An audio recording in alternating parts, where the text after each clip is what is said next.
morning, everybody. Welcome back to CRN as we're having two twin 125s here tonight for the National Sim Racing Retro Cup Series in the Gen 4 cars. So a little bit of a throwback series here tonight. Two 125-mile races here tonight. I believe it's about, give or take, about 60 laps each.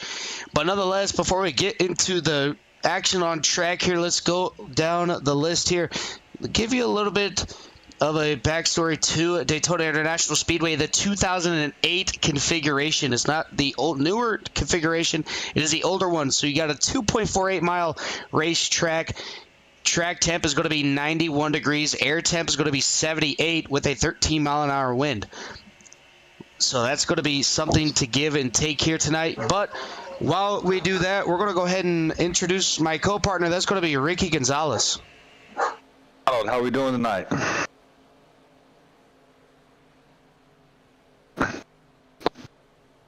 Can you hear me, Dylan?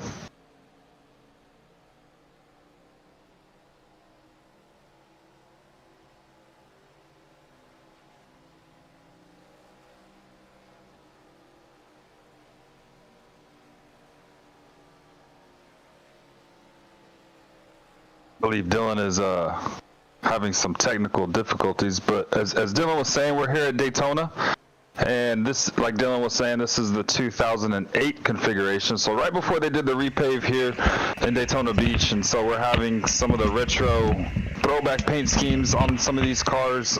Looking at some of the cars right now that are practicing currently on track as we come to almost less than a minute to go in practice, and then these guys will tear it up for qualifying. Seeing the 31 in that singular, and then the number 3 obviously in the Goodwrench Chevrolet, and then the 07 Jack Daniels. So there's a lot of cool paint schemes out here that brings back a lot of memories from running from watching the actual Cup Series from that 2000 era to 2010, I would say. I know the Earnhardt scheme is probably 2000, 2001 with the, looks like it's 2000 with the Burger King input. That's how I can tell with some of these paints is in 2001, Sonic came on board and Earnhardt dropped Burger King. And so Sonic came on board for 2001. But if you look on the right rear quarter panel, you can see the Burger King stickers on there. So I know Burger King was part of that car in the 2000s season. So good to see some of these pretty cool paints. The 5 looked pretty cool. I saw him on track earlier. And then there were some others. I know the 1's going to look pretty cool. So it's pretty cool seeing some of these guys actually race some of these real life paints. And they actually, what's cool about this series, Dylan, is they actually run the actual race teams. So as you see the 31, the 3, and the 07, all those cars are part of Richard Childress Racing. And then earlier I saw Hendrick Motorsports out there. There's Joe Gibbs, Penske, all the other big name teams that you would see during the regular Cup Series. So as we're coming to a close here in practice, we're going to get set for qualifying. Looks like we're going to have individual Cup qualifying like they did back in the day, compared to what we're doing nowadays with you just get the one lap. So it'll be an interesting race here tonight. It's going to be, 800 horsepower restrictor plate, so 190, 195 miles an hour. And one thing that I did notice about this track is it's very, very bumpy. So some of these guys are going to have to get used to hitting the bumps if the car breaks loose because of the bumps. It's not the repave where it's so smooth that you can just move the car wherever you want. And then having to go back a little bit on the time with technology. That's another thing compared to the next gen is there's so much less technology in these Cup cars than there were for the next gen nowadays. So it's good to see some of the old school stuff. And Dylan, do I got you back now? Yes, sir, you do have me back. And I just had to take care of something out there with my dog barking, so I had to mute my mic and get him taken care of. But yeah, like you said and you touched up on, it is single car qualifying, so they're going to call these guys out one by one, and they're going to get 2 timed laps. So you got your out lap, your fast lap, and then your last lap. They're going to pull back into pit lane, and they're going to set the field that way. And you can get through this pretty quickly if everything goes smoothly and as it needs to go, but anything can happen, as you know, it is the first time doing it. So definitely want to see what these guys bring to the table, as Aaron Jackson, he's going to be our first contender out here to set a lap time. I believe they're going to get these gentlemen pulled up in a line, get them ready to go, and he's rocking that Sterling Marlin number 40 machine. I'm going to look at a rear chase camera of that Dodge there and kind of give us a little bit of a prediction here on how the race may go. Do you think it's going to be a absolute wreck fest, or do you think these guys are going to take their time, work together, and wait for that final closing laps? Yeah, I believe that these guys are going to be patient tonight. I was reading some of the rules today while I was trying to watch the Masters. They didn't get that whole round in because of weather, but I was reading some of the rules while I was laying on the couch, and these guys don't have a faster pair in this league, so they're not going to be able to make some bold moves as you would have a faster pair in that back pocket to try to, if anything happened, they would be able to come down pit road, use that faster pair, and then get back on track. So this is kind of like your official races, Dylan, where you don't get a faster pair, and if you burn, you wreck, do something crazy, you know, you don't have that luxury of coming down pit road to get a faster pair. So I believe these guys are going to be calm, and then when it's time to go, obviously the competitive edge comes out of you. The blood boils a little bit, and you want to get every position, every spot, because this Twin 125 race does set the lineup for next week's Daytona 500. So interested to see how some of these guys are going to use that strategy, and hopefully some of them use their head. And I do know some of them are probably didn't even read the rules, and so they don't know that they don't have a faster pair. So we're going to see. Probably, I'm going to say we're going to see them chill for just a little bit until it's time to go. Yeah, I mean, you know, with it being somewhat of a longer paced race here, it's definitely going to be something that you do want to watch and be mindful of, as, you know, a lot could happen. You know, you want to stay away from the wrecks, but you also want to stay in the draft with the other fellow competitors, as, you know, it is Daytona. Anything can happen. It's always going to be, when's the big one going to strike? And with these corners being super bumpy, you're going to see guys trying to hold the bottom but can't hold the bottom as tough as they want to.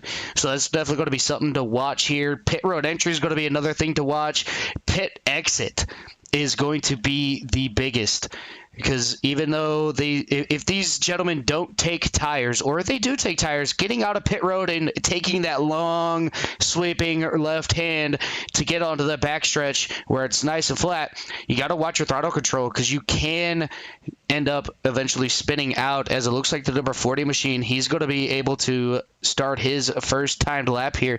Moved forward just a little bit, came to another stop. But want to give a big shout out to everybody that has liked, shared, subscribed to CRN. We're all the way up to 433 subscribers, so more than halfway to our next goal of 500. So make sure you guys like, share, subscribe, hit that bell notification if you guys like seeing what we put on here over on the CRN, as we are almost up to broadcasting 7 days a week.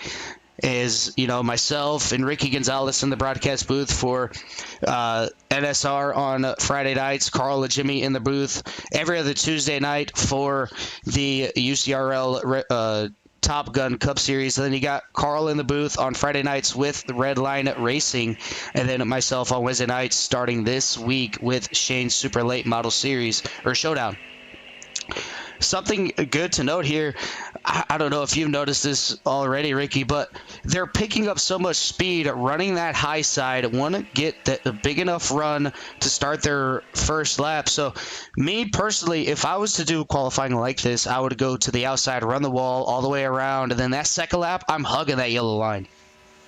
Yeah, that's pretty much the strategy for me too, Dylan. I was noticing, you can notice this track is 10 times different than the updated version of this Daytona International Speedway. You can see the back end of the car just jumping everywhere as it goes through 1 and 2. But yeah, I'm going to run the same line that you're going to do in lap 1 compared to lap 2. Make lap 2 my money lap. As you see, the 40 is going to run the high side right here.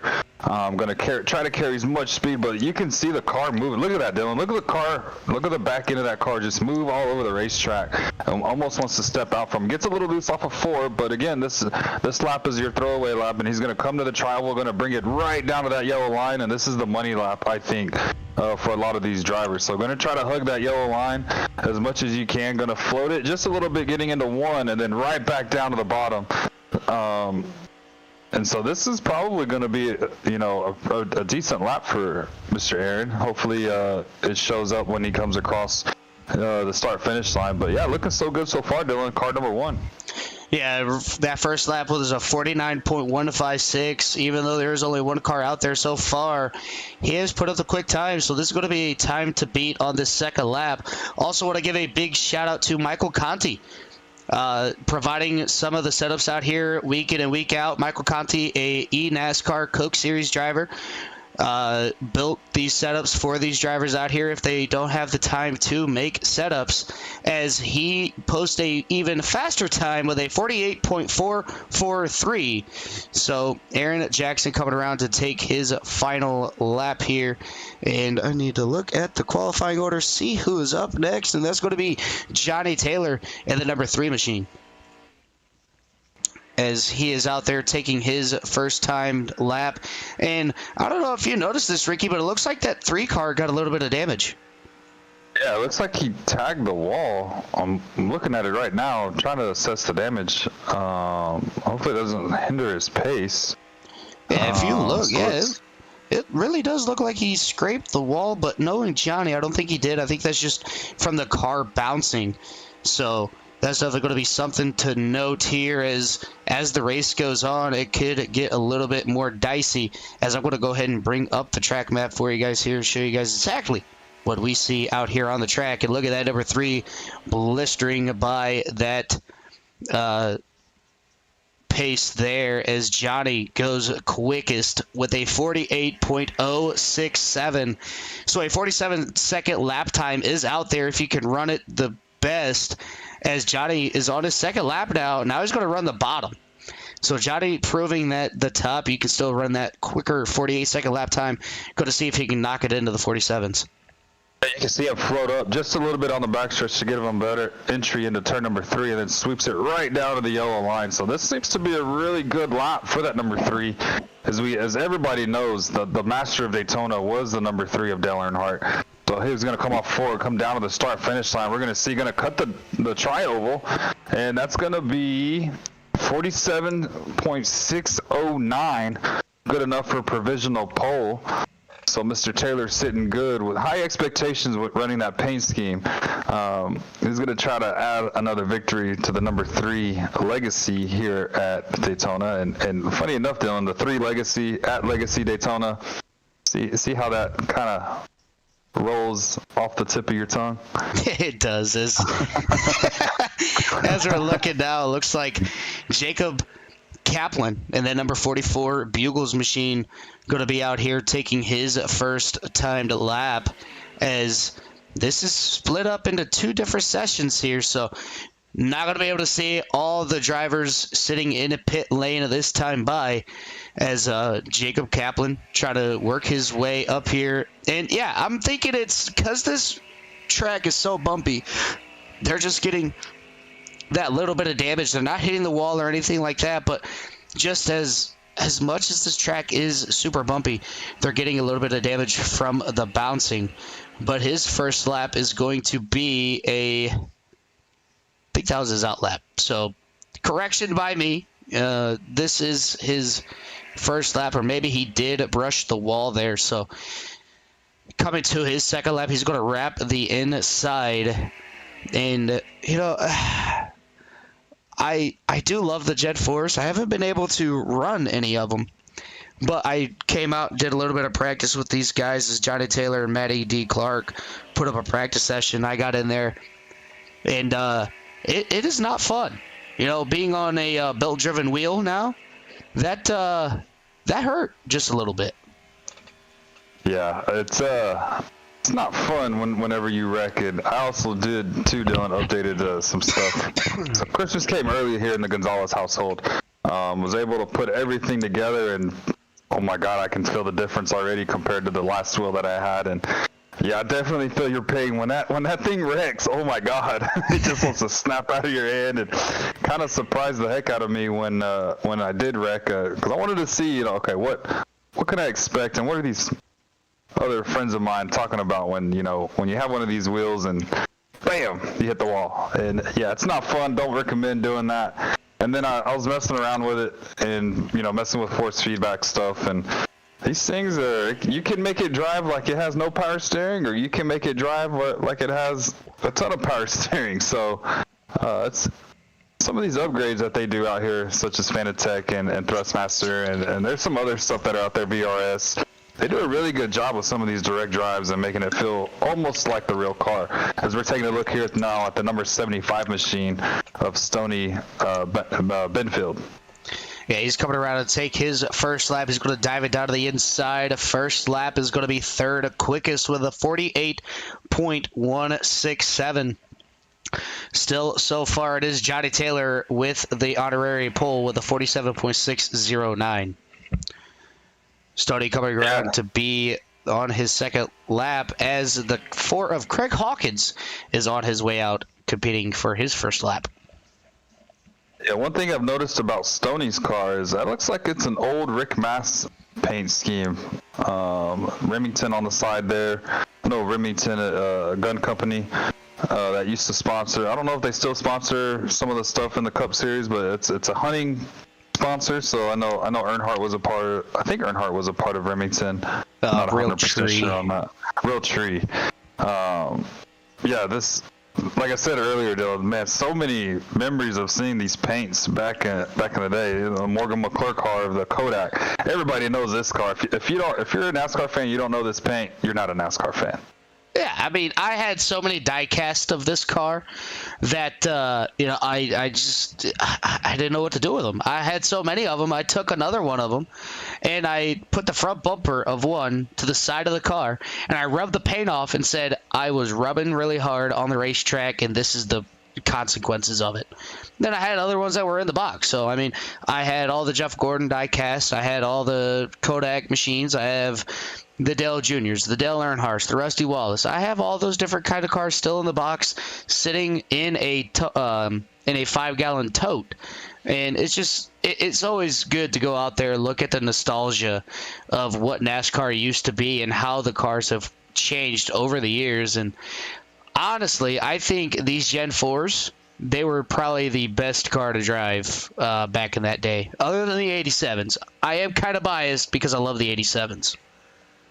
Yeah, I'm the same way, Dylan. I have a 1990 Dale Earnhardt diecast. I was going to say scheme, not a scheme, a diecast. It's actually from the movie Dale, if everybody remembers that CMT movie, Dale, where it just showed behind the scenes of Big E and what he did through his day and day. So I have the 90. I think it was when they had, I'm not sure if it's the Flying Aces or I can't remember, but a friend of mine got it for me at a flea market, and so it's sitting up in our guest bedroom right now. And then if you go to my parents' house, my dad's probably the biggest Dale Earnhardt fan that anybody would ever meet. He has every car, every die-cast, every what are those, like the clay, not the clay statues, but like the little, they're not Barbie dolls. I know that. But he has action everything figures. Earnhardt, action figures. There you go. He has action figures of them, and he has a cardboard cutout from when Earnhardt was in the Coca-Cola racing family. And it's funny because it started when he drove that pink K2 car all the way up to the 2001 season. So he has a lot of money invested in some of those diecasts. He has every Dale Jr. diecast that has ever come out. And so he has his little game room set up for him. And so big shout out to my pops for getting actually me into NASCAR and me into racing in general. And now I'm fortunate enough, Dylan, to do it virtually, where my brother got me into the sim stuff, and now upgrading the rig and so much money later, able to have some fun and now able to broadcast with you up here. And so taking my enthusiasm for racing and my knowledge of racing, and even though I haven't really driven a real car, bringing that enthusiastic feedback to some of this racing stuff is pretty cool seeing as we see the 45. This will be Petty Enterprises. or Richard Petty Motorsports. Not really sure which one it is. Yeah, driving the number 45 Kyle Petty scheme. That's going to be Patrick Gentner, as he's going to go fourth quick on his second lap now, as Stoney was able to get somewhat close to Johnny Taylor, Jacob Copland riding out your top three, Patrick sitting P4, Aaron Jackson in fifth, and then Greg Hawkins in that Ford Kodak machine sitting P number 6. And you see there, he's kind of keeping it away from that yellow line, going to get a good entry into turn number 1 and 2, or 3 and 4, excuse me, as he's going to try and wrap that yellow line. And, he kind of drifted up just a little bit. And, you see videos all the time on Facebook or YouTube where NASCAR pros actually try to give a little bit of a runaround on how to run play tracks, as it looks like the 45 goes third quickest with a 47.646. And, it does translate. You want to be as smooth on the wheel as you possibly can going through the corners to get a better launch off and a better, quicker time. As now we have the number 11 FedEx machine of Robert Engelman rocking that Denny Hamlin paint scheme. And just right as we passed the pit road exit, I seen a little bit of Ricky Craven in that number 32. Yeah, like I said, Dylan, we're going to be saying this all night. There's so many cool paint schemes and so many memories of drivers in these paint schemes. I want to say this Denny Hamlin paint that we're seeing here on Robert Engelman, I want to say that's like the 2006, 2007 paint. As he ran it all black, and compared to the ones that we see for today. So it's gonna drift it up just a little bit in turns 3 and 4, trying to bring it right back down to the bottom. He's gonna keep it almost in the middle of the racetrack, carry as much speed as he can. He's gonna come to the line this time. See what he throws down this lap. He's gonna throw down a 47.9, so I'm sure he wants to see that pick up. Not really sure if this is lap 1 or lap 2. Looks like it's gonna be the start of lap 2. So we'll see that time drop down even more. Yeah, and if you notice, he's the only one so far to hit a 47-second lap time on that first lap. And he's actually running the middle of the track going down the backstretch.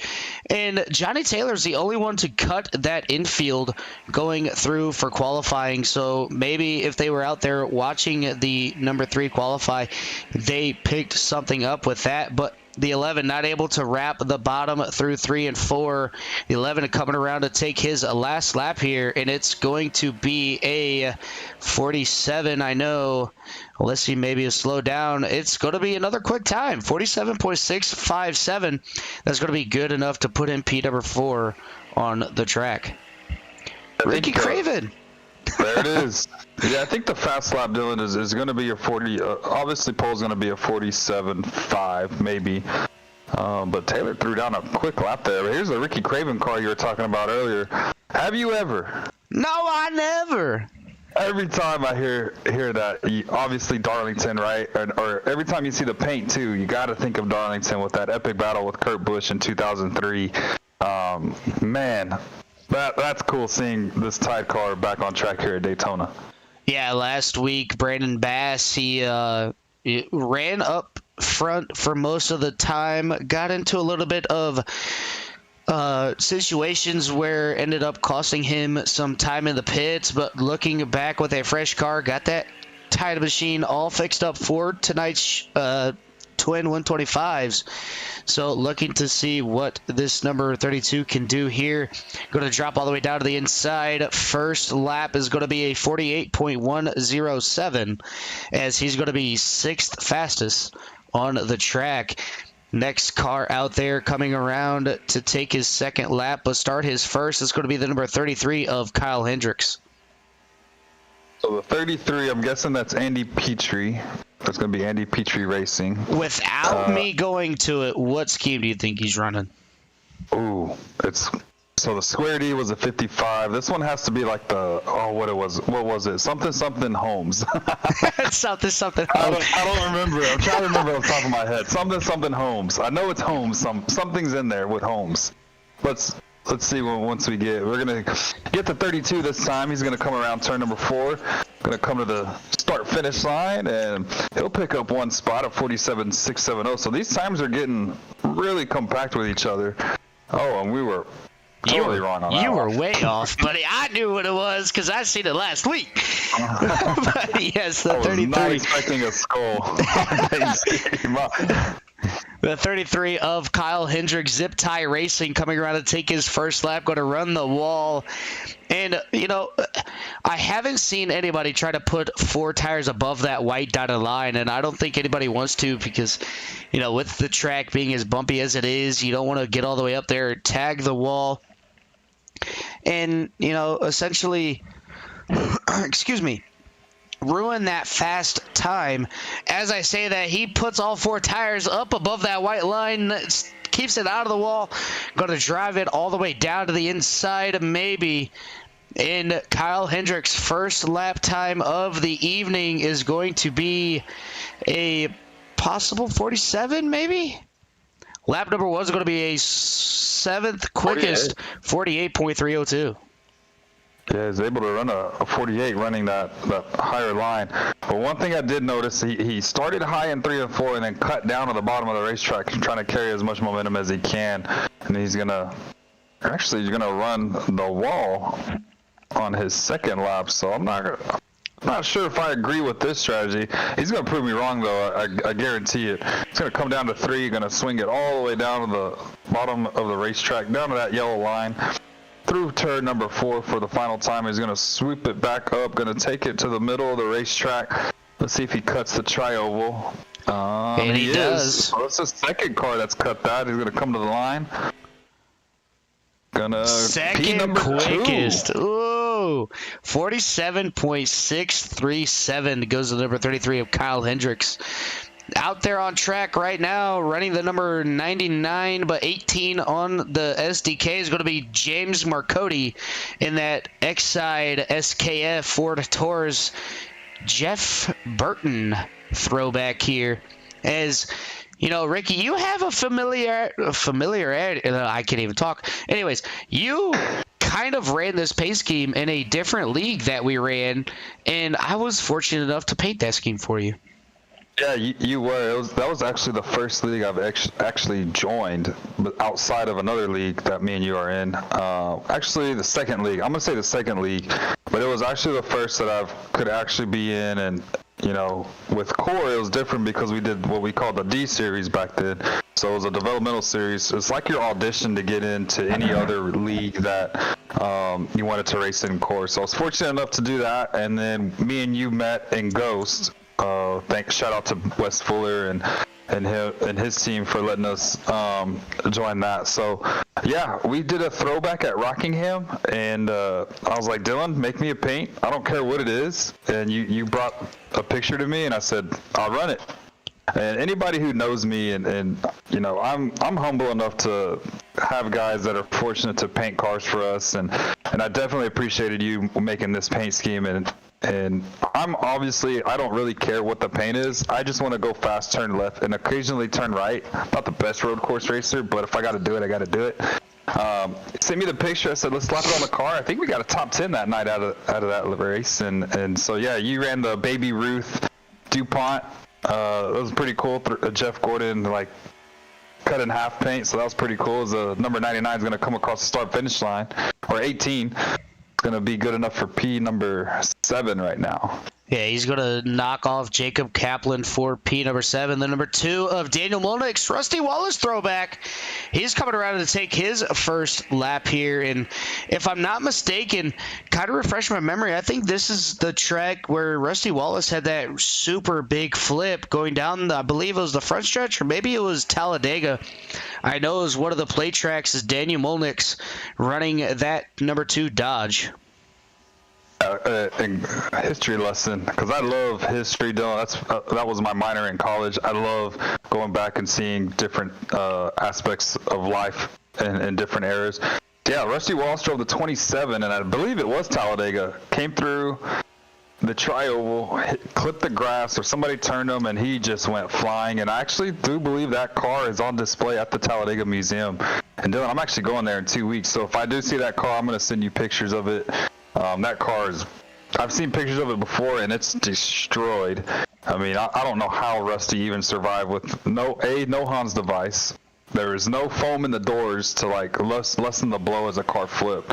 And so that's probably a pretty cool story if one day somebody gets to meet Rusty and talk about that story. And I know he owns a custom motorcycle shop now in North Carolina with his son Steven. So Steven kind of got the Orange County chopper vibe to it, right? They're making choppers and custom choppers. Mostly work on Harleys. I watched a YouTube video of it the other day, seeing them make Harleys, and a lot of big time people go through that shop of Rusty Wallace. He actually converted his race shop. Do you remember when Rusty and Steven had that Xfinity team? I actually converted that shop into a motorcycle shop now. So they're building a bunch of choppers and stuff. Gonna cut the dog leg, gonna come to the line. And this will be lap 2, 48. Or I believe that was lap 1. That was lap number 2. Yeah, so Daniel Monix going all the way up to P number 9 with a 48.319. Next car out on track, the Clint Boyer machine. The 07 Jack Daniels of Robert Lawrence, EPI DSS, as he's coming around to take his first lap, going to run the outside lane. Just like everybody else has done so far, run the first lap up high, second lap down low. Robbie Lawrence coming around to take lap number 1. This is a familiar name that I know. Now there is a couple drivers in here that I do know, Dylan, off the top of my head, and this is definitely one of them. Had the awesome opportunity to race him in the Ghost Racing League. So we've had some epic battles with Robert. And I'm also the type. Also, if I see somebody that's fast enough, Dylan, I just let him go. And obviously, he passed me a ton in Ghost.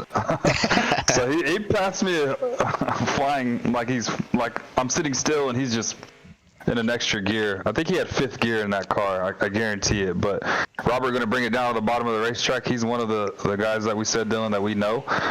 So good to see Robert in this league. Going to try to keep it on that bottom side of the racetrack. He's going to come out of 2, going to float up just a little bit. As you can see, a lot of drivers, Dylan, coming off of 2, they want to float it up. If you hug that yellow line coming off of 2, you're just going to kill so much speed, and it's going to ruin your lap. As you see, he's going to bring it down just a smidge, right down to that yellow line into turn 3, and hopefully this will be a pole-winning lap for Mr. Lawrence. Yeah, Robert Lawrence coming off turn number 3 and 4, going to take it up, let the wheel open up just a little bit. He's going to cut the dog leg all the way across the start-finish line. That's going to put him at P number 1, tied to Johnny Taylor with a 47.609.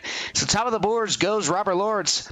Next is that number 31 of Matty D. Clark, another fellow EPI driver and RCR machine in that Jeff Burton. Or no, was it Jeff Burton? I can't remember. I think so, or maybe Ryan Newman. Yeah, so I know Burton ran this scheme. I know Robbie Gordon ran this paint scheme. Right. And then I'm not sure. No, Steve Park ran the 30. And the once one. he got released, and the 1. I know he ran the 1, but once he got released from DEI, they brought in Truex to take over that ride. And then, I just lost my train of thought. Dylan, I got so much stuff going on right now. I'm watching the truck race, and I knew right before the broadcast started, you're like, dude, you're gonna get distracted from watching the truck race. And sure enough, it did happen. Matty Clark coming around to take his first lap. That's going to be a 48.141. So Matty Clark looking to make a bigger statement here. Going to wrap that inside line. Going to see if he can put it on a pole here tonight, as 2 RCR cars leads the green flag here tonight so far. Going to drift away from that yellow line, and Matty Clark going down the backstretch.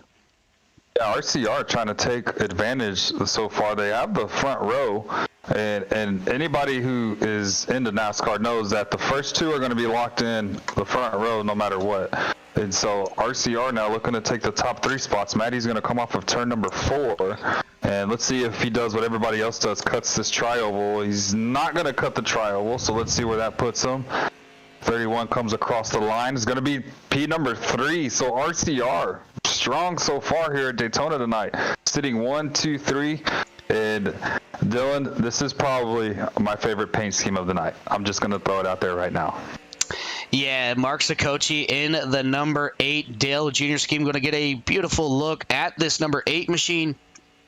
Looks like it said born on date February 20th, 2005.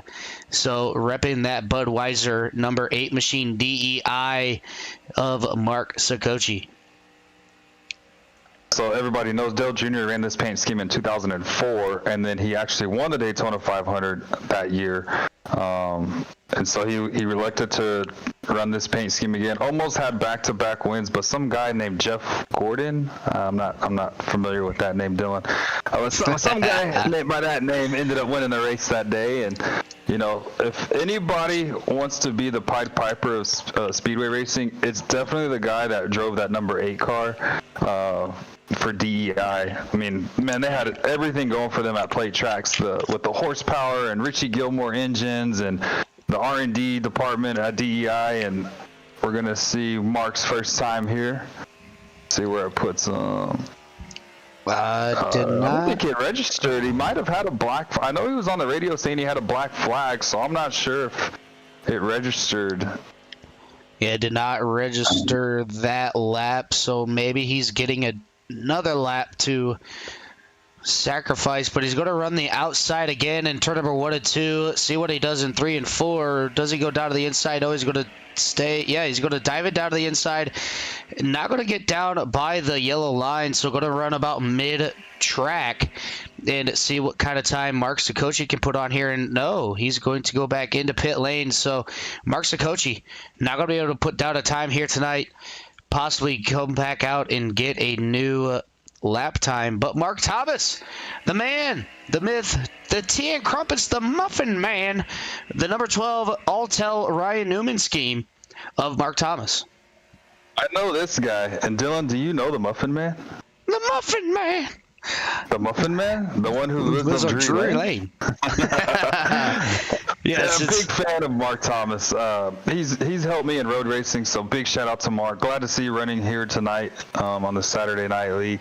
Well, we're in another league with him, and he expressed how enthusiastic he was going to be running these 100% races. So I know Mark, he's trying to get better on the oval side of things, and good to see him out here tonight in this number 12 Dodge as you see the plane come down. There's actually an airport right behind the backstretch there.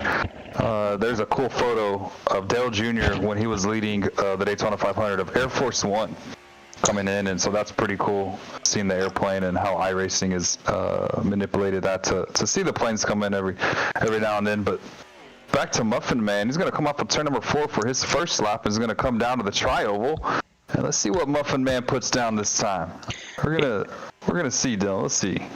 First lap for the Muffin Man is going to be slow time with a 49.146. Mark Thomas, not a, I guess, how do I put this? Not a stranger. There we go. Not a stranger to the oval side. He's helped me out as well when it comes to road racing, oval racing, what to do in certain cars that I'm not familiar with. But now it's all game changing. They either make their own sets or they can go to raceepi.com, buy a setup from the one and only Mr. Michael Conti, as he's going to start putting out setups every week for this series. And Mark Thomas coming around, going to cut the dog leg here, see what kind of lap time he puts down, and that's going to move him up to P number 13 with a 48.537. Yeah, that's not the Muffin Man that we know, Dylan, that we see every Tuesday night, or I know he does GT on Mondays, and then he does the arcade and truck Tuesday night. So that's not a time that I'm used to seeing Thomas running. He's going to be deep in the field once we get these twin 125s. But now another Tide machine out here on track. It's going to be the number 5 of Brian Wiggins for Hendrick Motorsports, and I'm trying to remember when Tide was a part of Hendrick. Dylan, do you remember when? I do not. I can't recall. Maybe I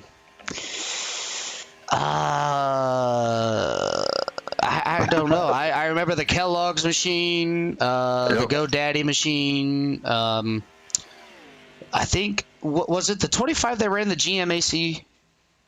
That was Ricky Hendrick. That was Rick's son. Yeah, and Brian Vickers. I remember Vickers running it, and then I remember the 25 of Ricky Craven running. He actually ran a Budweiser scheme, if you remember that. I do not. See, I was born in 1996, and those later years, 2004, I was more interested in fishing and other sports. Watched a little bit of NASCAR here and there, but I wasn't really involved with the NASCAR side. But so far, Brian Wiggins goes 11th quickest, coming around to take his final lap here. Not going to be able to hug that yellow line. Going to slide all the way up by the wall. And another thing that iRacing did manage to do, if you get right up next to that wall, you're going to have a little bit of a draft effect, as he's going to stay P number 11 with a 47.797. Next guy out on track is going to be the number 09 of Kyle Merkel, in that McClosure 09 looks like a little bit of a Brad Keselowski throwback. He actually got his first win in this car. So everybody remembers the Carl Edwards flip, and then he had his Ricky Bobby moment where he ran across the start-finish line. Didn't really register with NASCAR too much to give him that lap, but Carl was determined to finish that race. But yeah, this is a throwback to Brad. So it's cool to see, like I said, Dylan, I'm going to keep saying it, and I don't care that I keep saying it, but it's cool to see some of these paint schemes here tonight. Yeah, it's going to be kind of hard to actually call these gentlemen by their actual name and not like, hey, there's Ricky Craven. It's definitely going to be hard to do, as I believe last week I had a little bit of a mix-up there and called somebody by the paint scheme that they're running. But first lap in the books for the number 09. He's going to go 13th quickest, knocking Aaron Jackson back down with a 48.327. What can the 09 do to get a faster lap time? He's going to run that inside lane, going to get as close to the yellow line as he possibly can. And with all those bumps going through that turn, it's going to be a little bit harder. So I think right now we're going to actually ride on board with this number 09.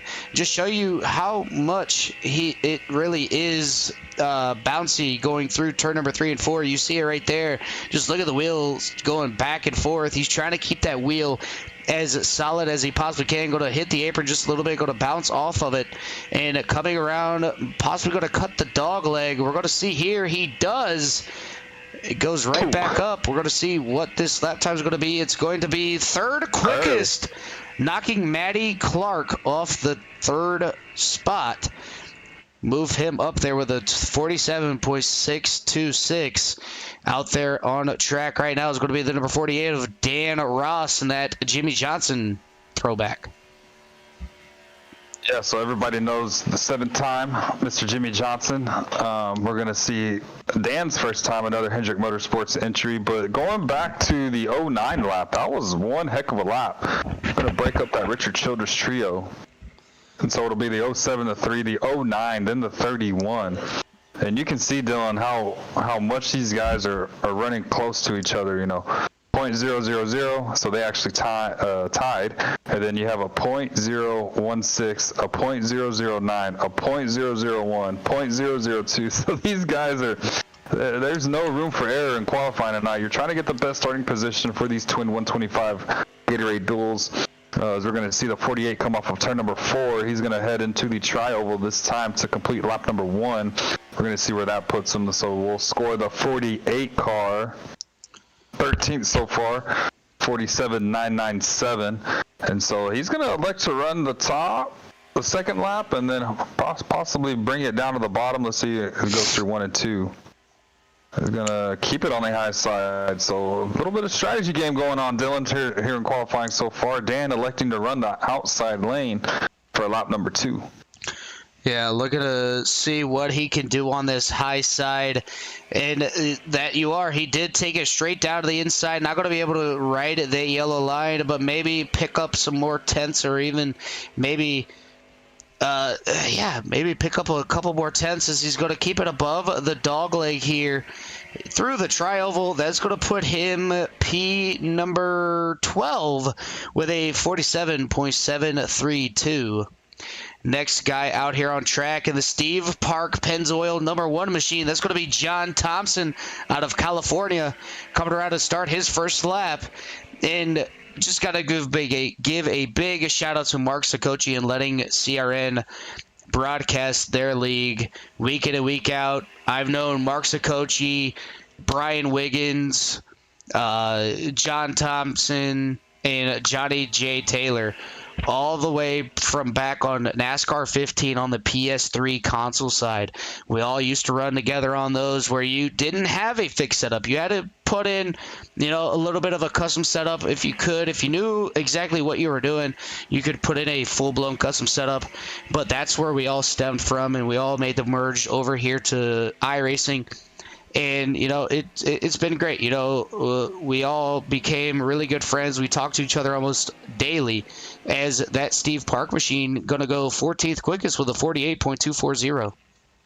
Yeah, so far the John Thompson, that's a decent lap time for lap number 1. Going to bring it down to the bottom of the racetrack this time.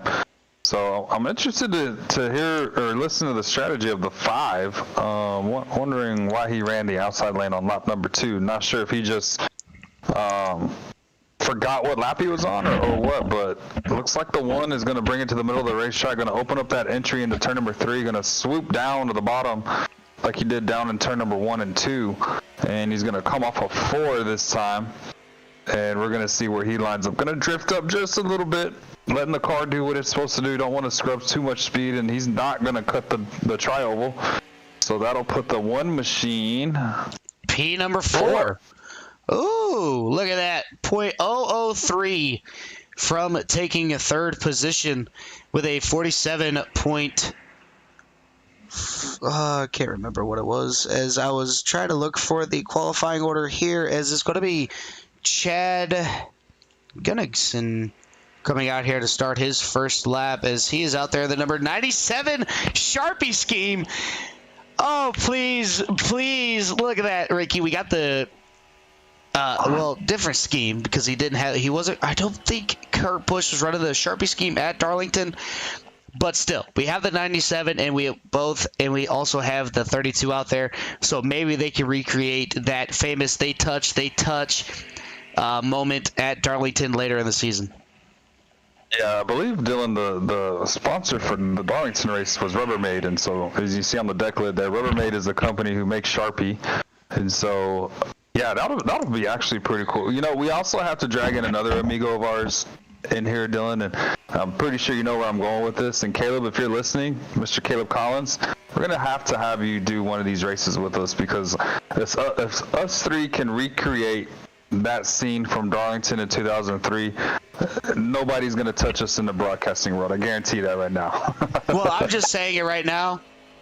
I'm Darrell Waltrip.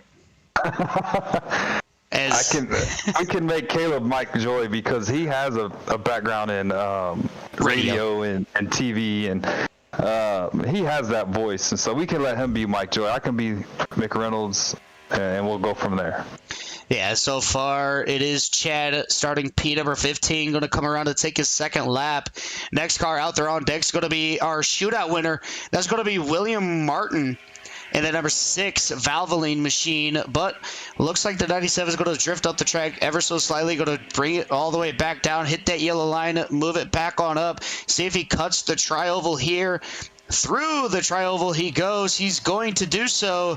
Where does that going to put the number 97? He's going to go 3rd quickest with a 47.618. That's going to put him 3rd. So now look at it, Dylan. .000, .008, .008, .003, .06, .01, .02, .06. Those are just the top 9 drivers, and then .11, .12, .4. So these guys, wow, it's going to be a competitive twin 125s and an efforts to get into the Daytona 500 for next week's show. So it's looking good so far with how competitive this league has proven to be. Looking out there in the chat, Brian Wiggins says Tide was with HMS from 1987 to 1990 with Darrell Waltrip. As Darrell Waltrip. 17. Yes, the 17. Yeah, I didn't think of 17 being part of Hendrick Motorsports. As that's before I was even thought of.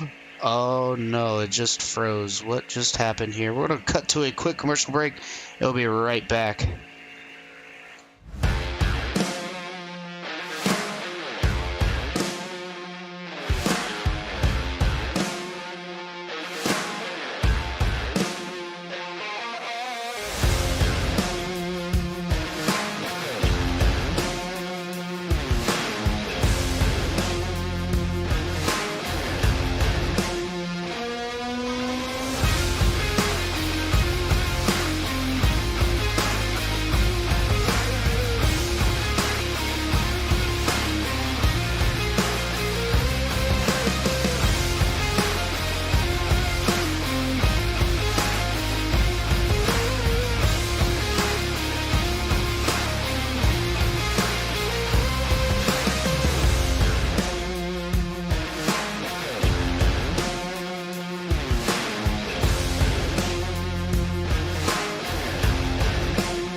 right, guys, we are back. We had a little bit of a technical difficulty there as my iRacing decided to have a mind of its own and freeze during qualifying.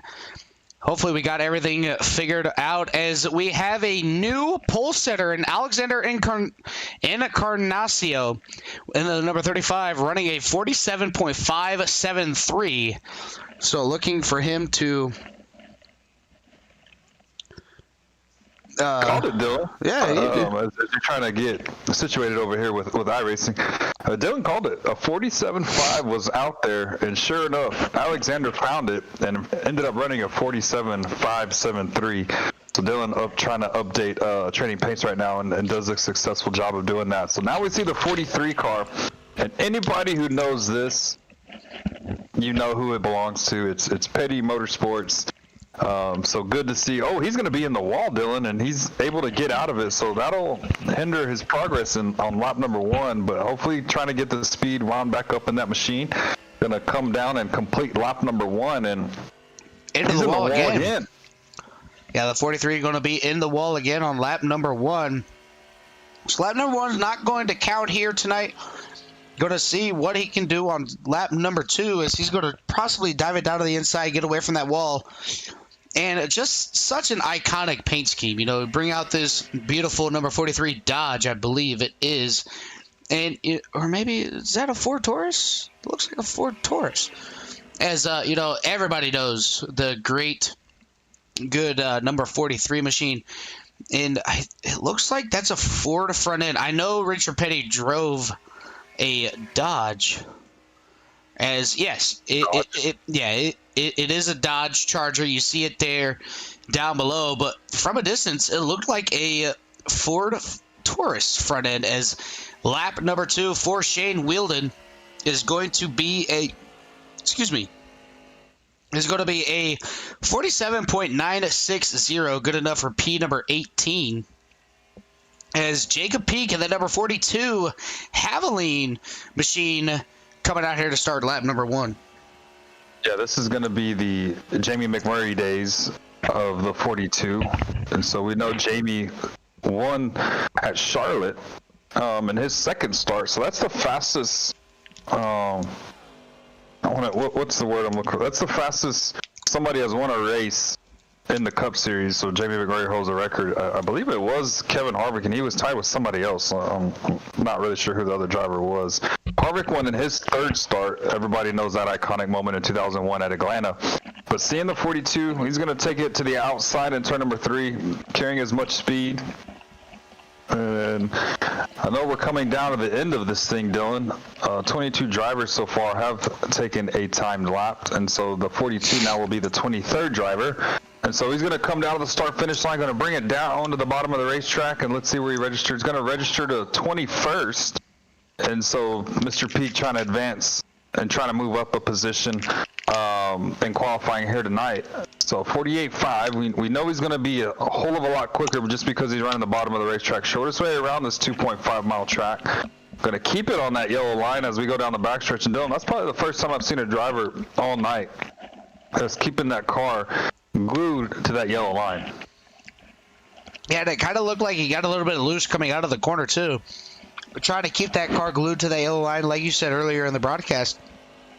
Try to keep it down there as low as you possibly can. It could help or hurt your lap time here as number 42 is going to come around, not go below the yellow line, and he's going to go 17th quickest with a 47.769.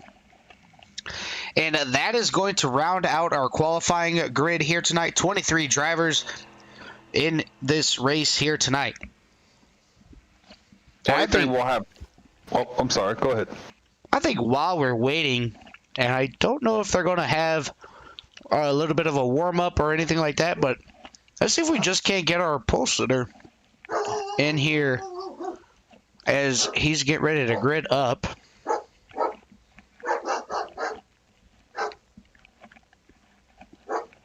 I can't find him. Oh, there he is. Actually, no, we're not going to bring in our pole sitter here tonight. We're just going to wait till after the heat race to bring in our heat winner. But so far, let's look at the grid for heat number 1.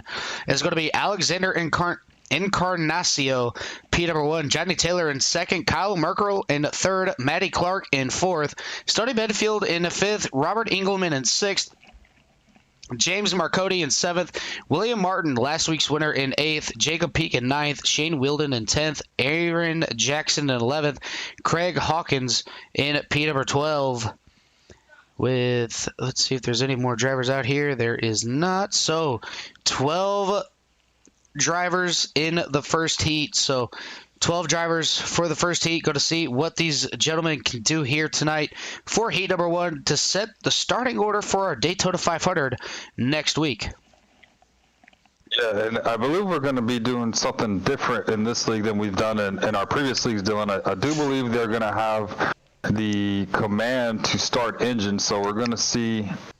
I'm not really sure when they're going to do that, but yeah, that's another interesting part of this league, seeing them get the command. And I know we've done it in Ghost a couple times, and it's always cool to do that. So 1, 2, 3, 4, it looks like all 12 cars are right on the pit lane. So Dylan, I'll let you take it from here and let them do the command.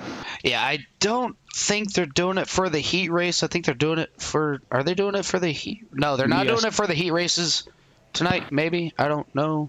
Maybe we were supposed to do that, but they did not listen to the announcement, so.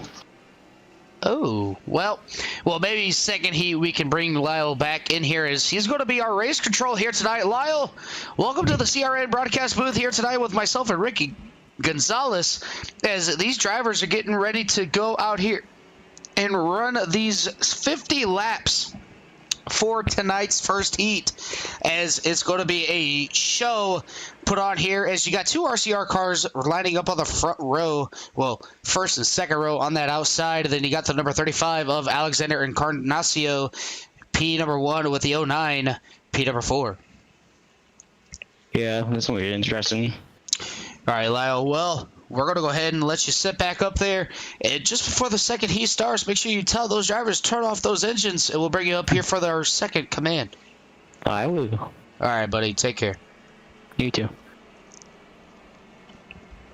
Not very chatty like Dylan that we're used to, Mr. Mitchell here.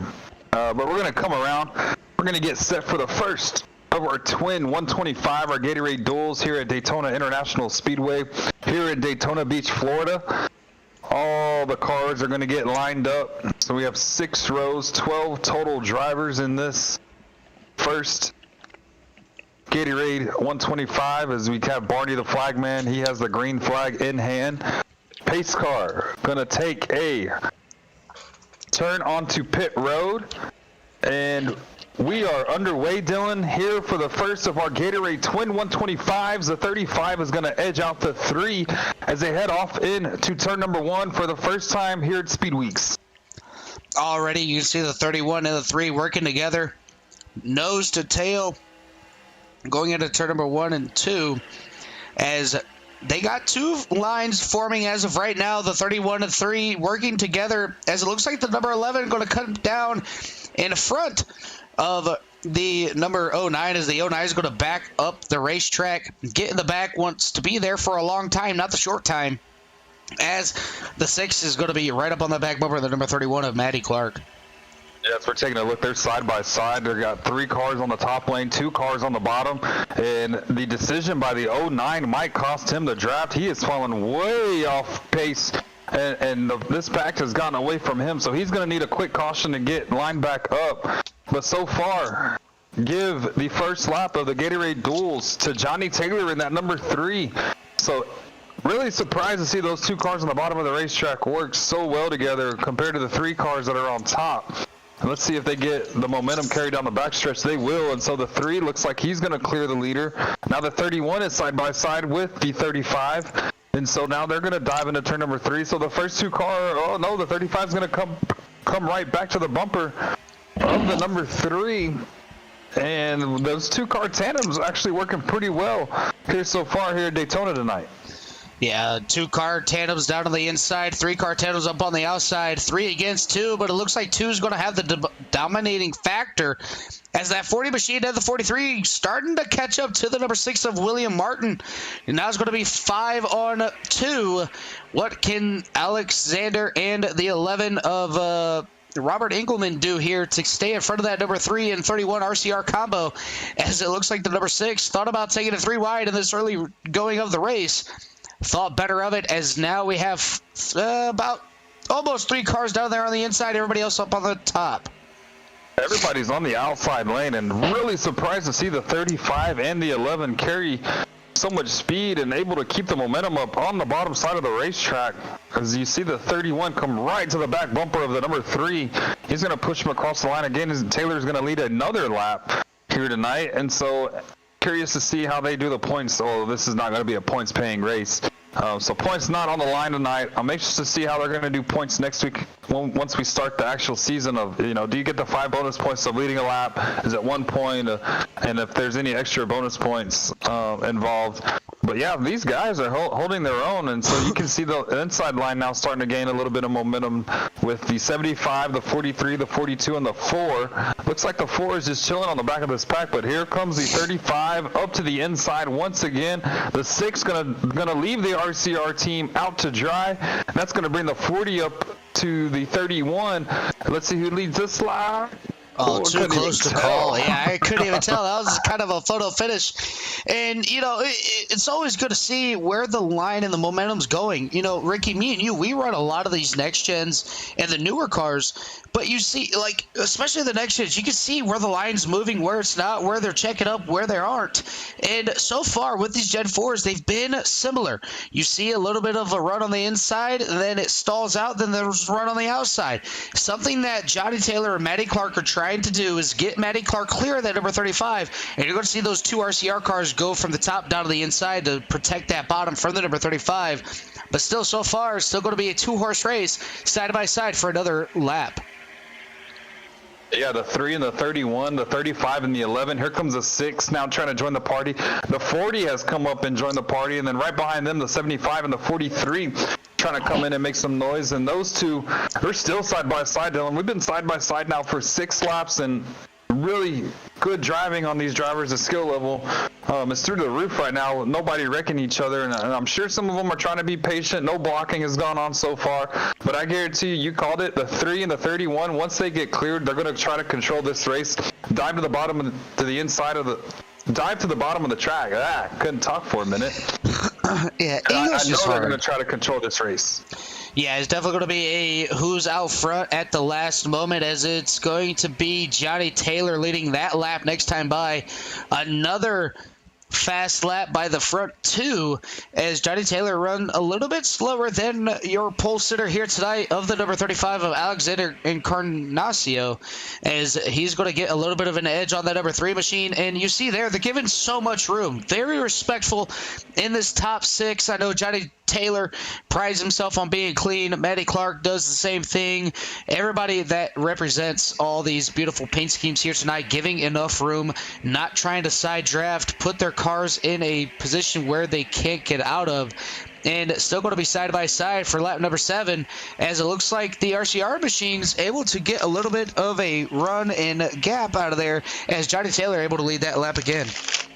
One thing that I did notice, Tilling, in turns number 1 and 2, is that 3 car got a little bit tight in the middle of turn number 1 and 2.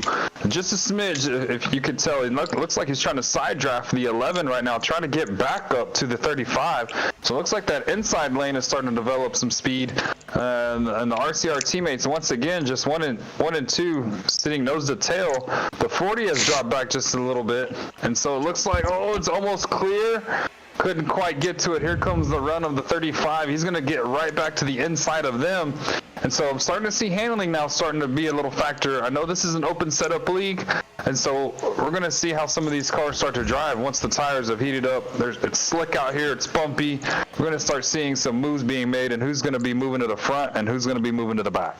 Yeah, you seen there the 6 went down to the inside, and that was kind of a smart move on the 6's part. Getting a little bit loose now, though, as he's not able to wrap that bottom like anybody else. And the 35 goes down below the yellow line just a little bit, gets it back up on track, and that's going to give the momentum to the outside, as everybody behind that number 35 had to check up ever so slightly.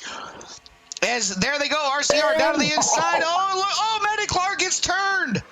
Boom. Hard into the outside wall, as that's going to bring out our first caution, as we're going to go ahead and replay this on a back. We're going to stop it here, rewind it, and just go back and watch from Matty Clark's perspective, as it looked like he was absolutely clear. Just got a bad bump from the number 45. Going to look. Oh, it didn't get the far chase cam. As we're going to look here as Matty Clark going into turn number 3. Alexander not checking up for the number 31. Gets into the back of Matty Clark. Sends him straight, but the 11 nowhere to go. You can see there he's trying to check up. Not going to be able to. The 6 gets into the 11. Sends him up in the air. The 75 gets tagged. The 42 makes it through, surprisingly. And there it is, the Kodak machine down to the inside, missing it as well. As looking at it now, Craig Hawkins back up to the outside. Oh, gets tagged by the number 6 hard to the outside wall. And that's going to bring out our first caution. Yeah, we were calling it, Dylan. I knew as soon as, or we both actually knew, we knew that once the 31 and the 3 got clear of those drivers on the bottom lane, the 35 and whatnot, we knew they were going to try to control the race and come down to the bottom of the racetrack. They got cleared, came down to the bottom of the racetrack, and I do believe that he probably cracked the throttle just a little bit so he could let his teammate in, and things happen so quick here at Daytona with the speeds that they're running. And the 35 not able to check up fast enough and just gets into the back end of the 31. As you see some drivers coming down pit road right now. I'm not really sure the fuel window for tonight. You can see the damage on the 40 just a little bit. So the 4 is coming down pit road, the 43 is on pit road, 75, 6, the 42, the 11, and the 31. So most of our drivers that were involved in that wreck all coming down pit road, and then Johnny Taylor coming down, obviously just to get service and fuel. And I'm pretty sure that these guys could probably make it to the end if we're running fuel 100% tanks here for fuel tonight. So Johnny Taylor will come out pit road first, and then the 43, the 31 still on pit road. I'm sure that he has a lot of damage to repair. I mean, he hit that wall pretty hard in turn number 3, so a little interesting strategy. The 40 does not come down pit road, neither does the 99. The first one on pit road would be the 35 and the 3, so I'm sure Matty's not liking that decision to bring it down to the bottom of the racetrack, but I understand why he was going to do. You want to control this race as much as you can, and so I understand the move. And so it's just unfortunate to see that 31 end up in the wall like that. Yeah, that's I've done that move too, you being on the outside, me being on the inside. We can control the race. We can control the runs as well. And I think that's what Matty Clark was trying to do there, just misjudged it as he was getting turned by the number 35. But nonetheless, it is going to be the number 40 machine out here, P number 1, with the 18 of James Marcotti in a second. It looks like Alexander Encarnacio going to go back down into pit lane to service that car once again, get all that damage fixed, come back out here, see what kind of lap times he can do. Excuse me, as it looks like Matty Clark, Stoney Benfield, and Robert Engelman are still in pit lane. Yeah, the 31 we know probably is going to have some required damage to fix that machine. So unfortunate for him. Wonder how much required he's going to have to get that machine. So, good little learning curve for these guys, especially going into next week when the race really counts, and as we go towards points for the championship. It was a good move, Dylan. I would say that, like you said, we always want to control the race. Even if it is lap number 11, he was clear. He came down. Like I said, I do believe he checked up just to let his teammate continue to lead the race. And then the 35 just didn't have enough time to check up. And so, that's why the caution came out. Again, just unfortunate to have that yellow come out. These guys are racing super clean, super hard. For the first 11 laps, Dylan, we were side by side. 10 laps, I want to say. We were side by side for a majority of it.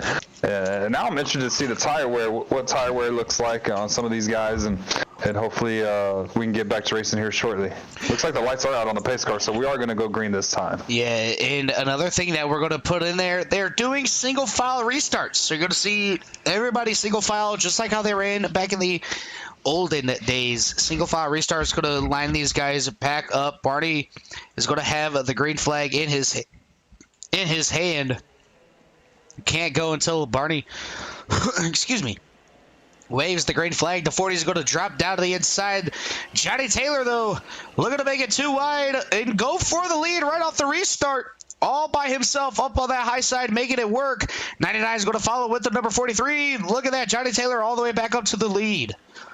Yeah, one thing the 42 and the 43 almost get together. But one thing I bet you happened, Dylan, is when it comes to single file restarts, you can pass to the outside. So everything was legal on that restart. And I guarantee what the 40 and the 99 were thinking is they wanted to get behind the 3 or somebody. And well, the 40 now looking to the inside of the 3. Here comes the 35 again, going to come down and try to join there in the 3. Ooh, almost gonna chop the nose of the 35. Don't want to end up like your teammate, be a victim of a wreck. And so now the 3 goes from first, and he's possibly going to be back to 4th, maybe even 5th, depending on what the 99 decides to do. Yeah, looking at it now, Johnny Taylor trying to play a little bit of side draft, but now you got 3 against 2. We've seen 2 cars tandem draft down on the inside. It works graciously. Going to see if it works up here on the top side now as Johnny Taylor looking to retake that lead on the outside all by himself as Andrew Encarnacio going to drop back into the pack, possibly having a little bit of engine failure, getting a little bit hot. He's going to drop back to the inside, and he's going to try to work his way back up through the pack here, as it's going to be 2 by 2 for the first 2 rows, as the 42 is going to be the next single car in the line. Shane Wilden, no idea which line he wants to go with, but looking to go with the high side. The 99 looking to get around the number 40 machine, going to be up there on the high side, and look at that, in Dale Senior fashion, Johnny Taylor trying to play both lines, blocking each lane, wants to keep them all side by side, but the 40's run was a little bit too aggressive. Couldn't get back down there and block that run from the number 40 of Aaron Jackson. The best move of the night so far that I saw is we already know what our front row looks like. The 35 saw it was in the Hornet's nest and dropped back there with the 4. The 4's been keeping up with these guys. He has the snip of the draft, and so he's just letting these guys duke it out, letting them race. And that's how he got all of his positions before he scraped the wall under that last caution, or under that first wreck. So yeah, good move on the 35 to move back in the pack. You know you're starting P number 1. No need to get into trouble with these guys. Let them race. You know you're going to start up front. Whoa, as we're going to go almost 3 wide. 99's in the wall. We are 3 wide as the 99 almost 4 wide. Looking back here with Craig Hawkins pushing it 4 wide as the 99 and 43 get in the wall, able to keep it all straight. And that's going to jumble this whole running order all the way around as Aaron Jackson down to the inside with the number 42, trying to get around the number 3 of Johnny Taylor. Peak all over the back bumper of that number 40 machine, and he's able to shoot the number 40 to the lead. Gonna come up just a little bit on the 3, but look out, here comes the 3 right back. He has the 6 tagged along with him, that AAA Ford Fusion, and the 3 not going away, trying to get every single lap led here tonight. And I know they've been battling it with the 35 early on, but the 3 is on a mission and to set a statement early on this season. Going to drop down to the bottom of the racetrack, leave the 6 out to dry. So we should anticipate the 6 moving towards the back of this pack, as they're so far, Dylan, they're single filed out, and the 3 on the bottom of the racetrack. Wondering if this is just him trying to fill out his race car to see what it does in traffic, but we got problems on the 3 as he heads to the back of the field. Yeah, he's taking that number 3 machine all the way back to the back. The 42 getting up into the wall there, going through turn number 3 and 4, but to give the lead back to the number 40 as he's going to get a little bit sideways there from a little bit of a tap from the number 6. The 6 not going to go away, wants to get a lap led, as that is last week's winner, William Martin, winning the Bud Shootout last week in style on the final lap. Still side by side, 2 rows deep as the 42 gets around the number 43, but going to keep them side by side as the number 4 of Craig Hawkins is trying to make his name out there coming up through the field, as you got the 2 RCR cars trying to bring up the draft, as Johnny Taylor has lost that draft. So Johnny Taylor, unless these guys get a little bit more racy, try to pass everybody, I don't see that number 3 machine being a big factor coming back up through the field. As the 43 gets hard in the wall, that's going to make everybody scatter, and that might be what the number 3 needed. 3, I mean, I watched him in turns 3 and 4. He was nowhere near the draft, and then all of a sudden, boom, he's right to the back of these guys right again. So they're speeding that number 3 car that he's running by himself. And let's see, the 43 looks like he's going to lose the draft, and so let's see what the 3 decides to do if he decides to get around him. But so far, Dylan, we got 4 cars on the top, 2 cars on the bottom in this lead pack, and the 4 has decided not to play. And we're going to be 3 wide. Here comes the 35, going to clear the 40, drop to the bottom of the racetrack. 35 looking to take the lead now. So there's some good hard racing going on so far in this first Gatorade duel. And interested to see as we close this thing out, Dylan. We're almost coming to halfway. We know the 40 and the 99 might have to pit for fuel. Not seeing them making it all the way to the 50 laps. But here comes the 3 now, right to the back bumper of the 99. Oh, my screen is the 18. I know it's on the 18. Yeah, it's showing the 18 on my side as well. I'm just going by the paint scheme that he's got on it. But yeah, the 3 all the way back up to the back bumper. Look at that. The 4 is going to drop back in line. So I'm thinking maybe these drivers are sitting there wanting to see what their car does in the draft. Want to see how many laps they can be right up on, somebody's back bumper, and see how hot they can make the car before they have to dip out and fall back into the line. As you got 3 on 3, you got the 35, the 40, the 43 down to the inside, the 6, the 42, and the 99 on the outside, with that number 3 Intimidator Black machine closing in sort of fast. Yeah, the 3 he's keeping pace with these guys. He's letting them sort it out. They're 3 by 3. The 4 looks like he's lost the draft. And then the third, it's the 31. There's somebody. It looks like there's somebody. I thought there was somebody behind the 31. No, there's not. And looking at the track map now, I was looking for the 11. I thought I saw him in the picture, but looking at the track map, he's way back there. So the 11 obviously has lost the draft. And these guys are still side by side, Dylan. And these guys, some of these guys are just lurking in the back, just trying to wish they make a mistake. So we'll see what happens here in the next couple of laps. But yeah, they're still 3 by 3 and they're racing pretty hard. Yeah, I'm going to go on board with the number 3 machine, show you guys a little bit of what the Johnny Taylor is seeing here. And he's right in that draft, going to be caught up to that number 43. What does he do? Does he go up high? Does he follow the 43? He's going to go through the middle, it looks like maybe. He's got all that draft, going to stick with the number 99 on that outside, looking to make it up back to the front. 42 almost gets into the wall. He gets around the number 43 and move Johnny Taylor up to P number 6. Yeah, Taylor able to move it down to the bottom of the racetrack, going to get underneath the 99, and he says, all right, guys, I've learned enough. I've sat back long enough. I'm going to make some moves and try to get to the front again. But so far, the field's been in control of William Martin and Alexander Encarnacion. I'm pretty sure I butchered that name, Dylan. I'll have to ask him after the race how to say that last name. But the 3 trying to get to the inside of the 40. He's going to try to put him 3 wide. Thinks better of it. And so, Dylan, we're 2 laps away from halfway. You see that outside lane get a little bit of speed. They're going to clear. And them 2 are going to control this race now. So they're starting to get a little spaced out now. I know the draft is real integral in this race. So getting them spaced out just a little bit, and the 99 is going to be out to dry. No drafting help as he almost gets sideswiped by the 99 as they dive into turn number 1. Yeah, the 99 almost sideswiped the number 40 and then almost sideswiped the number 43 as he's going to lose 2 positions here as Johnny Taylor back to the back bumper of the number 43.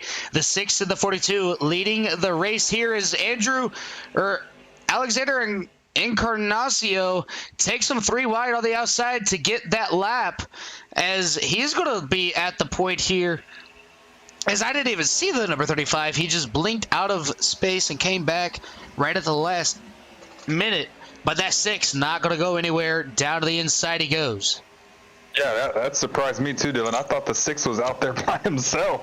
And then I see the 35 come out of nowhere. So a little bit of internet connections, no harm, no foul. We're still green, and these guys are still able to plug away in this race. But yeah, seeing Johnny Taylor now, he's going to be in the back of this pack still. He's still trying to find his way to the front. I'm sure he's just sizing these guys up, trying to figure out when's the best time to go. We know that some of these guys that pitted on that first caution break can probably make it. They're The 99 Johnny and the 20. Taylor. Oh, the 3. The 3 misses the wreck. Have you ever? No, I've never. Oh, we're going to go ahead and go back here, slow this down, see if we just can't get a better bird's eye view of this. Actually, let's go to the chopper camera, as that's going to have everything that we need here in store. Stop this really quickly. Grab the chopper camera. Rewind it ever so slightly, play it again, slow it on down, and it looked like maybe the 43 came up into the 99. No, 99's moving down, 43 moving up, met in the middle. Look at that. Johnny Taylor right in front, misses it by a mile, takes it through the grass. So I guess that could consolate as passing the grass maybe, as that's going to bring out our second caution of this 50-lap heat race. Yeah, that's... Man... These guys are racing pretty good and pretty clean so far, and then I think that was just a little racing deal that just happened. But man, what a save by the 3. Goes through the grass and brings it back on track. No harm, no foul. It's going to be a 1X, obviously. I'm not sure if these guys do the bonus points, how they do the bonus point structure, even though this doesn't, now that I'm thinking about it, doesn't count. And I said it earlier in the race, so good job, Ricky, for paying attention on what we're doing. Yeah, you only had one job, Ricky. And I'm not doing it pretty good. So yeah, that was a magnificent save. So this is going to help the 40 and the 99 was a part of the wreck. But it's going to help the 40. He's going to come down pit road. And so now let's see if these guys come down, take 4 fresh tires. And we'll see if we get it full of 76 racing fuel. You remember that, Dylan? Remember when Sunoco was not even a part of the NASCAR series back then? So they're going to fill it up with 76 racing fuel and get back out there, and we'll see him go at it again. Do you also remember when the big Tropicana orange flew out on the racetrack and NASCAR drivers had to drive around it? That was a blast from the past. There is the 35 going to be able to come out of pit lane P number 1, and nonetheless Johnny Taylor comes out P number 2 in that number 3 machine. Third is going to be Craig Hawkins in that number 4 machine. Fourth will be Aaron Jackson. Fifth is going to be Jacob Peak. Sixth is going to be William Martin. Seventh will be James Marcotti, as he's still sitting in pit lane along with the number 43 of Shane Wilden. And then ninth is going to be the number 11 machine, as he's going to bring his number 11 into pit lane to get his service. Matty D. Clark out there in front of the field, going to get the wave around here. Drop back in line, and I believe, if I'm not mistaken, lap cars go down to the inside. So yeah, lap cars will be on the, it's, if we're doing single file restarts, I do believe some of the lap cars, see, I'm not sure how that's going to work, Dylan. But yeah, back in the day, the lap cars would be on the inside, the lead lap cars would be on the outside, and it gave the opportunity for those lap cars to get their lap back the hard way and racing the leaders. But I'm not really sure how iRacing, I know we're going back in eras and whatnot, but I'm pretty sure, I don't know if the lap cars will have access to that bottom lane. Well, I know in the 87 Fixed Series official races, we'll be right back as we have more technical difficulties.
Sorry about that, everybody. Having a little technical difficulties, but we're back here at Daytona. Green flag. They just took the restart, and got a little warning from race control about the restarts coming up. So the next time that these drivers have a penalty or have an issue on the restart, he's going to be issuing a penalty. So far, the 35 and the 3 are your leaders as they're coming back down. And these guys we're coming to almost 20 laps to go in this race. You see the front two. These guys have been at the front of the pack almost all race long, minus the 3 who decided that second run to sit in the back and see what's going on, to see what his car can do probably in the draft. But yeah, here comes the 4 too. The 4, who has been in the back majority of this race, glued to the back bumper of that number 3. And if I'm the 4, that's one person I want to follow around this racetrack, is that driver in the number 3. And so we have 2 drivers on the outside right now. The 40 gonna try to get by. Oh, big moment there for the 42. He's looking to go 3. No, thinks better of it. And so he's gonna stick to his teammate right there. That's right in front of him. And so 1, 2, 3, 4. They got 6 cars on the bottom to the 2 cars up top, and we're gonna see the momentum on the inside line starting to carry that. The 4 gonna try to back up the corner just a little bit so he doesn't run over the 3. Gonna slide up just a little bit, trying to get the 40 to budge so he can take that spot away. And Dylan, it's the gloves are off now. It's gonna be the 40. Good save! Oh man! Oh, wow, Man. Oh, that could have been another huge moment there. As we're looking on that battle. So now these guys are single file, Dylan. Let's see what's going to happen if they decide to say single file. My mind's going to tell me no. Looks like the 4 is going to back out of it after he had that moment. Going to give that position back to the 40. And hopefully he doesn't lose the draft by having this move. He's going to stick to the apron. Oh, going to come back up. I believe he saved it. We're still green. Yeah, he saved it. Still green. And I know that they had the 99 of a lap car. Yeah, you see the 99, the right front on that machine all bent up. So we know he's going to be down on speed. But yeah, what a moment for the 4. He took the apron into 3 because nobody was probably going to let him merge back up to the racetrack. And I've had that happen to me plenty of times where, you want to go to the back, but at the same time, you still got to make the corner, and you're going 190 plus miles an hour, and nobody decides to let you get back up on the racetrack. And the 4, he's lost the draft big time, and so he's going to need a moment here with these guys up front to try to get back into this race. So far, Dylan, we have the first 4 single filed out. Actually, everybody's a single filed out. So we're going to see. We're coming down to the end of this thing, Dylan. The 3 is going to let the 35 lead his laps.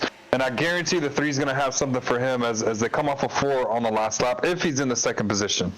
Yeah, as these guys are single file, we're going to go ahead and crank these engines up for you guys and give you a little bit of a taste of an old-fashioned crank it up. But over here on CRN, we like to use a little bit of a phrase called "you love to hear it."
as car engines turn down here.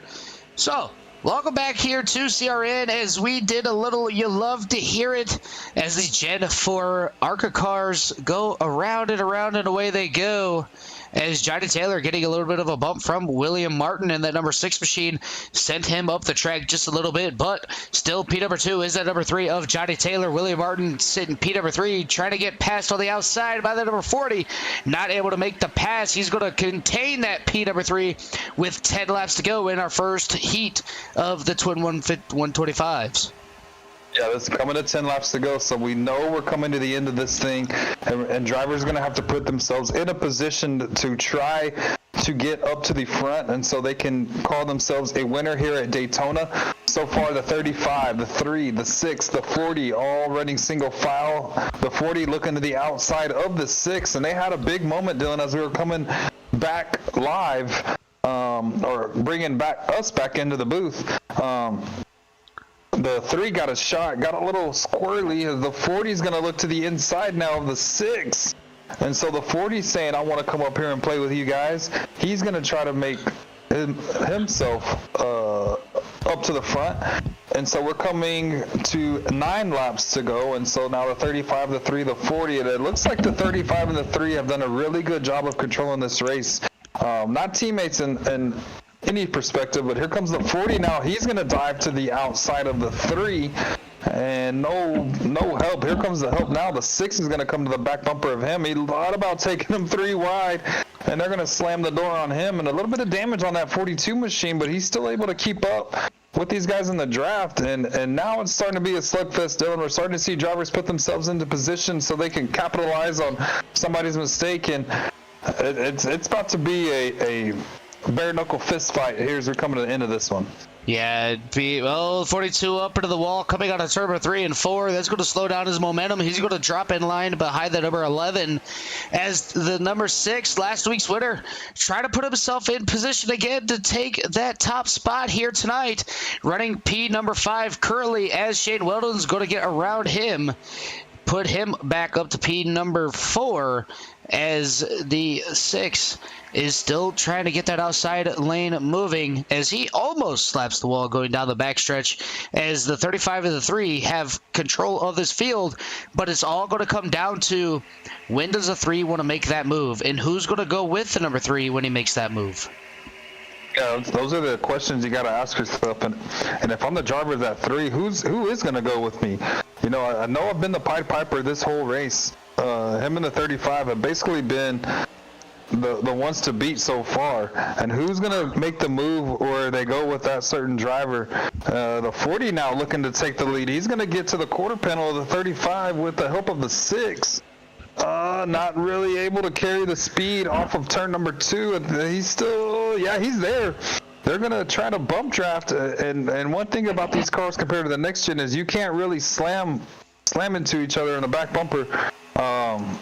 As compared to the next gen, and so the 40 able now to gather up some speed, and he's got to the quarter panel of that 35, and so Dylan, now we're coming almost to 6 laps to go. Oh, the 6 into the wall, saves it. The 42 almost gets into the 43 as absolute amazing driving by these drivers up here, top 7 all underneath the blanket.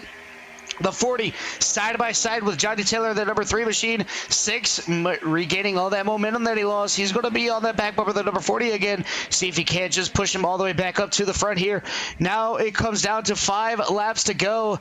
If you're in that number 3, there he goes. I was just getting ready to ask for the number 3. When do you start making that move? He's going to go to the outside. 40's going to maybe push it 3 wide. Has to check up just a little bit. Everybody behind follows. The 3 and the 6 both up into the outside wall, able to get it off the outside wall.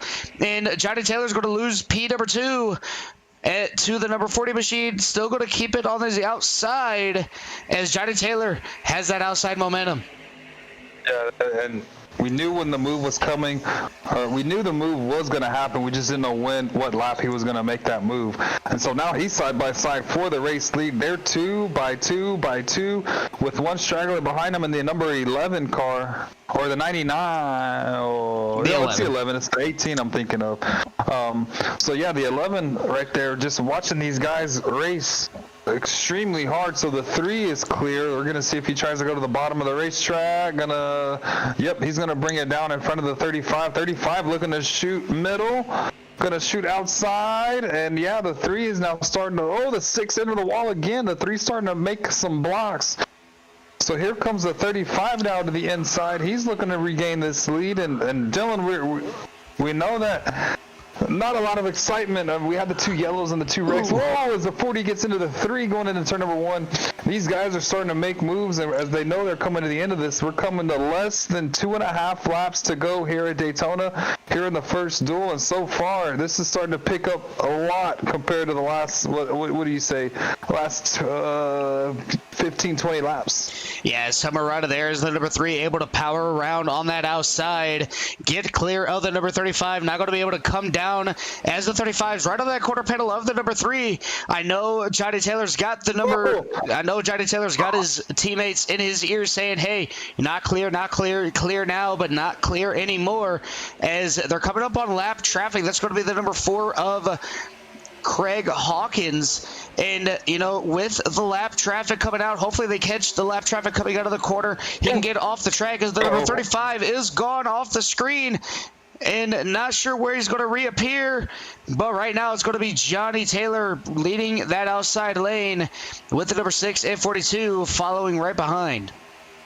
Yeah, I'm not sure where the 30. There he is. The 35 pops back up into our picture. There's really tight. There goes the 45 is going to get turned. The 40's in it. The 42 is in it. 43 is going to get tagged. Oh, no. There's something that you don't really want to see. There's a lot to unpackage here, as we're going to go ahead and jump on the back here. Catch it from the number 35's perspective, as he was gone for most of that run coming out of that corner. So we're going to go ahead and jump on board, slow it on down, and rewind it just a little bit here. Slow it on down here as he comes back down. And honestly, from this perspective going through, it was already kind of sketchy with the 35 reappearing. 40 just had nowhere to go, nothing he could have done differently. He's trying not to be on the back bumper of the number 35, but it's going to slide him up. And the only 2 cars to get through that is going to be the 6 and the number 3. Right here at the last second, the 42 comes down, tags the number 43, and Shane and the 42 simultaneously go up. Perfection. Silhouettes. Just absolutely slings it and throws it in the wall. The 11, hard contact to that driver's side door, the number 42. Yeah, there's a lot to unpack in this race so far, or under this last yellow. So I think it all started when the 35 blinked out. We didn't know where he was at the whole time, and then all of a sudden, bam, he appears in turn number 3, and I believe the 40 was just trying to check up as much as he could before he got to the back bumper of him.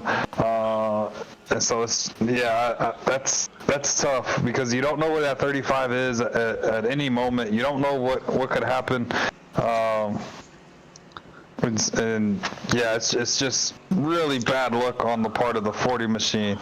But this was coming down, Dylan, to be a really, really good race, and then all of a sudden we had some internet issues, which it's okay. And, you know, nobody's perfect in these things, and we all aren't professionals when it comes to this iRacing stuff. So he's coming over the radio. He knows what the problem is when it comes to his internet, and hopefully he'll have it fixed by next week, and I'm sure he will have it fixed by next week. But we were coming down to a pretty good finish here, and now we'll have a green-white checkered, and now fuel. Well, they came down pit road last time, and so fuel's not going to be the issue this time, and now we're going to really see, does the 6 and the 42 link up? There's a lot of damage on that 42 machine. Well, what can the 6 do to get by the 3 to win this race is going to be the $1 million question. Yeah, you know, right now, Johnny Taylor is the catbird seat. You never want to be the leader coming to the final lap of a plate track. The 6 is in prime position. The 43 and the 4 doesn't really look to have a lot of damage on those 2 race cars there. The 6 is relatively clean as well, so you're definitely going to see what these drivers can do to get back up to the front. The 4 has been there. He went all the way back to the back, and now he's sitting P number 5, as Craig Hawkins is going to be our last and final top 5 spot. But want to give a big shout out to everybody that has followed, liked, shared, subscribed to CRN on YouTube. Make sure you guys hit that thumbs up button, hit the like button, or whoa, same button. Make sure you guys hit the subscribe button, turn on all bell notifications so you guys don't miss anything that CRN has to offer, as we have broadcast throughout the entire week between myself and Ricky Gonzalez, myself only in the booth, Carl Handwerk in the booth on a Friday nights, and Carl and Jimmy with UCRL on Tuesdays. Don't want to miss that. Make sure you guys hit the bell notifications, turns on all notifications so you guys don't miss a single thing from CRN. Want to give a big, another huge shout out to Michael Conti over at Elite Performance Industries for helping making the setups here tonight for certain individuals that did not have the time to make their own. EPI does have Gen 4 setups for a particular league, as NSR helps with that. So big shout out. Head over to raceepi.com, snag you a Daytona setup. Get into the action here on this fine Saturday night next week as we go back to Daytona Speed Weeks in the Daytona 500.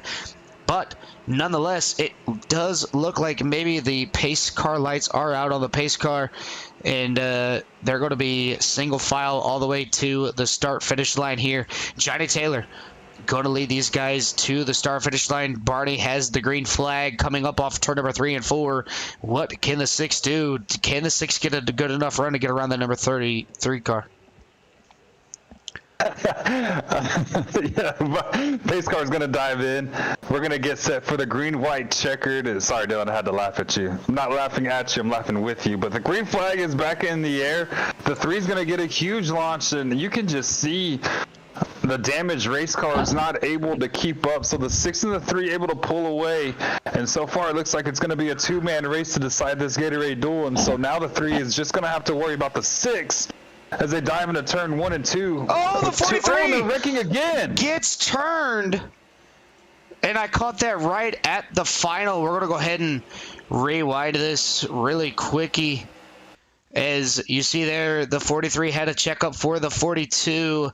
Just misjudged the speed. The 4 had no idea. Going to get right up on the back bumper. That number 43 lifts him up into the air. The 11 gets tagged yet again. And the 99, oh, the 35, he's going to get tagged in it as well. And the 99 and the 40 able to make it through. Not a lot of damage on that number 43 or 35 machine. So look for him to come back out here and try to make a stamp at that front run position. Yeah, we're going to rack them up all again, Dylan. Oh, it sounds like somebody just blew up on my screen. Sounds like somebody blew up. Not really sure who it was. Possibly the 43? I coming down pit road. No, his car's still going. He's still rolling. Somebody, I just heard it, Dylan, and somebody blew up. Not really sure who it was, but nonetheless, we're gonna have to re-rack them again after this. Another caution. You can see the front end damage on the 4. A little bit of crinkle on the 35. It looks like the 40 is pretty clean on the nose. Not really sure who blew up. Yeah, I'm not sure either because I'm not seeing anybody out there. Maybe the 11 blew up? Possibly. But they're going to... Hopefully this is a quickie caution. Hopefully we can rack them back up again and get to the end of this one. You know, a 54-lap race. I mean, it is what it is, right, at this point. Not trying to knock the league at all. I know that once these guys get accustomed to running with each other, we'll get the action cleaned up a lot. Yeah, I mean, 50 minutes and counting, Dylan, for a 50-lap race is not the way that you want things to go. But again, it is what it is. These guys will get it cleaned up. We have 2 more attempts at a green-white checkered, so if the next one fails, that would be the last green-white checker. So it looks like the 99 is going to get the lucky dog. So put him 13 laps down now as he gets that wave around. And, you know, so much is going on in this race so far with with people blocking and trying to get as many positions as they can. Interested to see what the strategy is behind that 6 machine, to see what he can do to get by that 3. If he's going to wait till turn 4, if he's going to do it early on the backstretch of the first coming up to speed lap, we'll see what the mindset is of that 6 machine as we get set to try to re-rack them as the lights are still on the pace car. Yeah, I want to give another big shout out to Barry Kistler. Ricky, you know him. I know him. He supports CRN every single week. Barry Kistler out there rooting on Johnny Taylor. The number 3 machine says, come on, let's get the win number 3. So Barry Kistler already has his fan favorite. And that number 3 machine, Barry always helping out with CRN, is part of CRN, but just doesn't know it yet. Still trying to get that Mr. Barry Kistler in the broadcast booth with us, whether it's for any league out there or if it's for a core racing league broadcast over here on a CRN. So big shout out to you, Barry, showing up week in and week out, supporting our fellow drivers, no matter what league we are showcasing, whether it be UCRL, Redline Racing, NSR, Core Racing League, or Shane's Super Late Model Showdown. Yeah, Barry's always been there day one. I know that he, when we were doing Ghosts and we got that win at Kentucky, he gave me a big shout out for winning that race. So Barry's always around. I know he does a lot of the core stuff with us. But any time we're on broadcasting, Dylan, he's always in the chat. Happy to see Barry with us tonight. And for those who haven't already, we're already at 435 subscribers. So if you haven't already, click like, subscribe, click that little bell notification right there on your screen, and that way you can get notifications anytime we go live, whether it's me and Dylan, Carl and Jimmy, whoever else is a part of the CRN broadcast team. You can catch us doing these broadcasts. And so Dylan, the lights are out on this pace car, and I do believe we're getting set to go green one more time. Yeah, one more time. For the final time, who's going to be able to get the heat race win number 1? And 2 of the cars that are out here in the front shown a lot of pace all night long. 2 of the cleanest cars is going to be the number 3 and the number 6 of William Martin and Johnny Taylor. These 2 drivers going to set the pace, set the field, and to see who can get the final lap checkered flag. As you see there, the 42's got a little bit of right side and left side damage with a little bit of crinkle on that right rear. But going to go back up here to Barney the Flagman. Did a little bit of landscaping. Don't worry, it will be fixed by the end of the stream.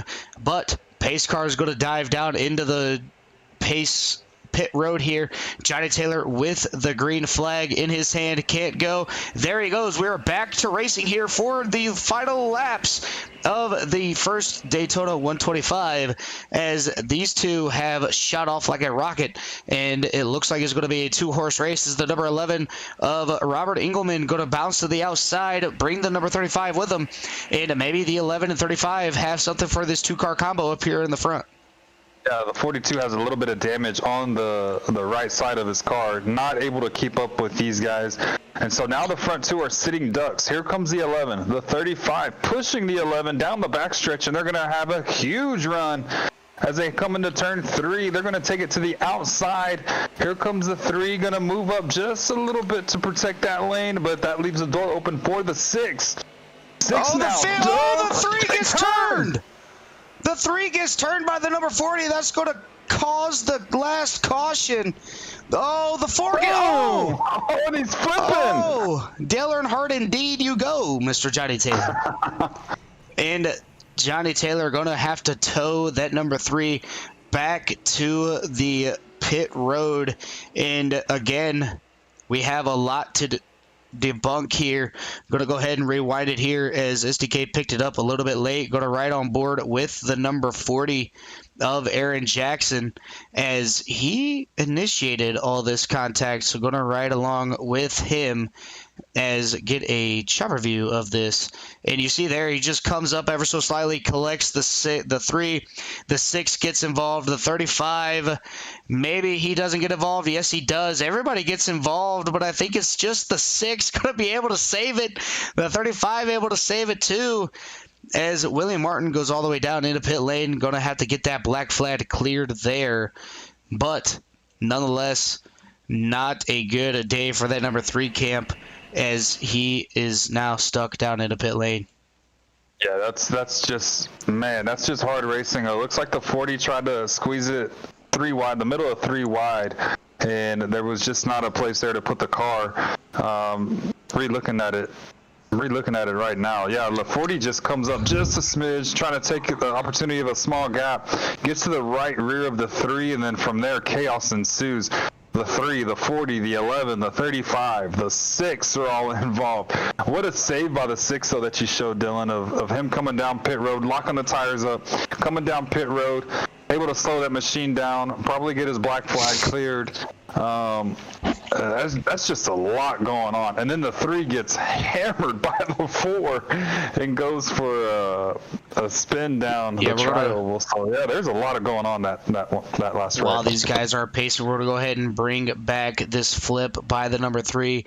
He's trying to get it slowed down. The 4 doesn't see that the 3 is going to come back up. And once you hit that grass, it's going to be kind of hard to get that car slowed back down. But, oh, man. Look at that. Up and over goes the 3. And I'm sorry, but if Dale Earnhardt was in that car, he said, are the tires still upright? Well, let's go racing. Get that thing off the flatbed. We're still racing here. But Johnny Taylor probably blew that motor, had to put it back on the trailer and get ready for Daytona 500 week next week here on a CRN. Yeah, hey Dylan, I want you to do me a favor and rewind it just a little bit before you go live. Oh, I'm sorry. So he saves it here. Like, keep it going. He gets it here. He hits the grass, right? Misses the 42, clips the grass right here in the 11. Watch this. Boom! Hits the left rear. That's what shoots him up the racetrack. And so I do believe if he just stays in the grass and the 11 doesn't hit him, I do believe that 3 machine is probably not doing cartwheels down the front stretch in the tri-oval. And so, yeah, that's crazy. And I'm with you. If Earnhardt's in that car, slap me some Goodyears on that thing. I'm ready to go back out there, try to improve my position. But that's something that I caught as you were trying to go over and dissect that last wreck. Yeah, I seen a little bit of a contact, but I wasn't 100% sure with the number 3 and the 42, 11, excuse me. But nonetheless, it is the 42 out here in the race lead, but the number 6 with a clean car out here. Going to see what he can do, see if he can go back-to-back wins of last week and here tonight. The 35 of Alexander Encarnacio back up to P number 3, or actually P number 2, as he's going to slide up in front of the 6. So we're going to bring in Mr. Hang Time, and that's going to be the number 3 of Johnny J. Taylor, and just see what had happened to him, as we are now joined by the number 3 of Johnny J. Taylor. And Johnny, this is Dylan and Ricky in the booth. Got a copy. Hey, I got you. All right, buddy. Well, me and Ricky went through the broadcast, and, we seen you flip. And, the one thing that came to my mind was, if that was Dale Sr. in the car, he would have said, are all 4 tires upright? If they are, I'm getting back in that thing. So, obviously not the way you wanted your race to end here tonight, but nonetheless, you were up front. You've seen what your car could do in the draft, up front, not in the draft. And is it going to be repairable to get back out here to finish this? No, it's pretty done. There's only a green-white checker to go, so we're about sitting where we're at. It had good speed. I was positioned myself to win that race, and everything went as planned until the 40 just decided to make a hole that wasn't there. Yeah, Jimmy Spencer against Dale Earnhardt there, is definitely a tough pill to swallow. You had one of the most dominating cars all out here tonight. Now you got to sit in the pits, and hopefully your other RCR teammate, Robert Lawrence, in the second heat comes out and tries to score 1 for RCR. But nonetheless, pack it up, get some more knowledge in for next week. Got a longer race next week as it's 200 laps. Yeah, we'll bring it back next week. Good luck to Robert out there in Heat 2. All right, Johnny, we're going to go ahead and throw you back up there with your RCR teammates, and hopefully we'll be talking to you again before the end of this night.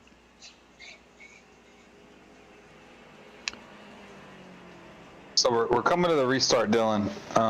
This time,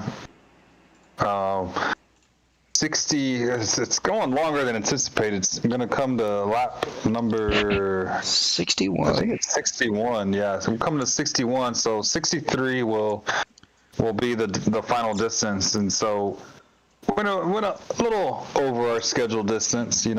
60 laps is 150 miles here at Daytona, and that's the normal Gatorade duels or whatever it is called now during speed weeks. I think it's the Blue Tree duels at Daytona now. So that's 60 laps, and so we've eclipsed that mark too. So just a little over 160 miles here tonight here at Daytona. But the pace car coming off of 4. 1, 2, 3, 4. It looks like we have 6 cars in this lead pack so far. One of them's a lap down, so 5 cars on the lead lap, and any 5 of those drivers can win this race. The 42 is in the control of the field, and the green flag is in the air. We're back racing for the final time here at Daytona, and let's see what the 42 does. Not going to be able to keep up with him so damaged. The 35 going to dive to the inside. He's going to take the lead with ease, and you can see how much damage on some of these race cars are going to do. They're going to be 3 wide, and the 6 is going to clear them. The 35 better be careful. He does not want to get too big of a lead on these guys, as they're going to be able to just draft right by them. And here comes the 6 and the 43 now. 43 is going to drop down. Doesn't want to help that number 6 machine, as the 43's got the back bumper of the 35. 2 laps to go. What does the 6 do? Can he power back on the outside by himself, set up for a good run? But he's got the number 99 coming along to the rear, but it looks like it's going to be the number 35 getting that lap led here. Shane Wilden in a P number 2, but it looks here as the number 99 is on that back bumper of the number 6. It's going to be a dogfight all the way to the final corner, as the number 6 still in contention to win this race here tonight, as he's going to drop back ever so slightly, hopefully get a good run. What does the 35 do if he sees that number 6 get a good run? Does he go up there and block to open up that door down to the inside, or does he stay side by side?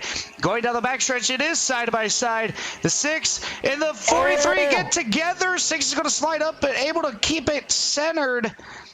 And it looks like that's going to be all she wrote. And Alexander Encarnacio is going to pick up heat win number 1. And the number 35 able to score the first win here this week. Yeah, that was almost another incident for these guys on the last lap in turn number 3. But it just needed some more help, I believe, and that's all she wrote, as you said, Dylan. And we're going to bring in our race control right now, as we're getting set for the start of duel number 2. So 62 laps was the distance, so hopefully we can get this race in pretty quick. I know it's already 9:30 my time, local time here in Texas, but we're going to bring in our winner. That's going to be the number 35 of Alexander, and I'm not even going to try it, Alex. I'm not going to butcher. I think we've been butchering your name all night long, but this is Dylan and Ricky in the booth. You got a copy? Yeah, how's it going, guys? So, man, it's a lot of going on in that first duel. There's a lot of wrecks, a lot of incidences going on. Just tell me how you managed it. I know you're sitting on the pole, so you were locked in on the front row. Just trying to kind of say how that race went for you. It went pretty good. These cars are pretty durable, and they repair a lot better than I expected. So I got caught up maybe in like 5 wrecks there, and was able to just get them all repaired. And I had a fast car to begin with. TopSplitSetups.com car was wicked fast. So I mean, that helped a lot. And man, I wish we could ask you more questions as we're getting set for the start of duel number 2, but who would you like to thank on that number 35 on the win tonight, and hopefully we can see you next week in the Daytona 500? I want to thank Patrick, Jacob Kaplan, Robert Engelman, and Shane Wilden, all helping each other, whether it was spotting or draft help through the race. And I think we all got pretty good finishes, so that's cool to see. So there it is, ladies and gentlemen, the 35. If for us here in the booth, Alex, how do you say your last name? It's Encarnacio. So it's just like how it looks, but CO at the end instead of KO. All right, Dylan, you did Nothing good. like a You did TKO. good. Yeah, see, I've already went down and asked this man how to pronounce his name, but nonetheless, before we get going here, going to drop it up to a Barney the flagman, as he's got the green flag in his hand. Pace car is going to come up off turn number 4, and he's going to take that hard right-hand dive into pit lane. Robert Lawrence and Chad Gunnigsman, Chad G starting on the front row here. Looks like Robert Lawrence is going to bring these guys to the green flag. We are back to racing here for duel number 2, as we got the 97 and the 07 leading these guys to the green flag with the 1 and 32 in P number 3 and 4, and everybody still is single file or 2x2 all the way through the pack. You got one straggler. That's going to be the number 12 of Mark Thomas back there in the back, just trying to get some more laps in here tonight, as these guys had to sit and endure that 61 or 62 lap race here, as it looks like the 07 is going to drop to the back and let these guys fight it out by themselves. Yeah, the 07 is going to drop to the end of this pack. Thomas is going to bring up the rear of that pack also. And it looks like the 07. Oh, we got one spinning on the apron. He's going to, the 07. He's going to hit the wall too, and the caution flag is going to come out this time. Not really sure what happened. We're going to take a look back here, but also want to give out a huge apology to Lyle, who was supposed to give the command.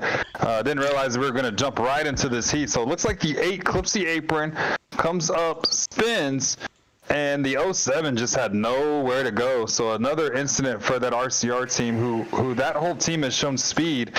So the 8 hits the wall. It's going to come down, almost collects the 12. The 12 gets by, going to hit the apron, and that's going to be all she wrote. And she's going to come up the racetrack, going to spin it.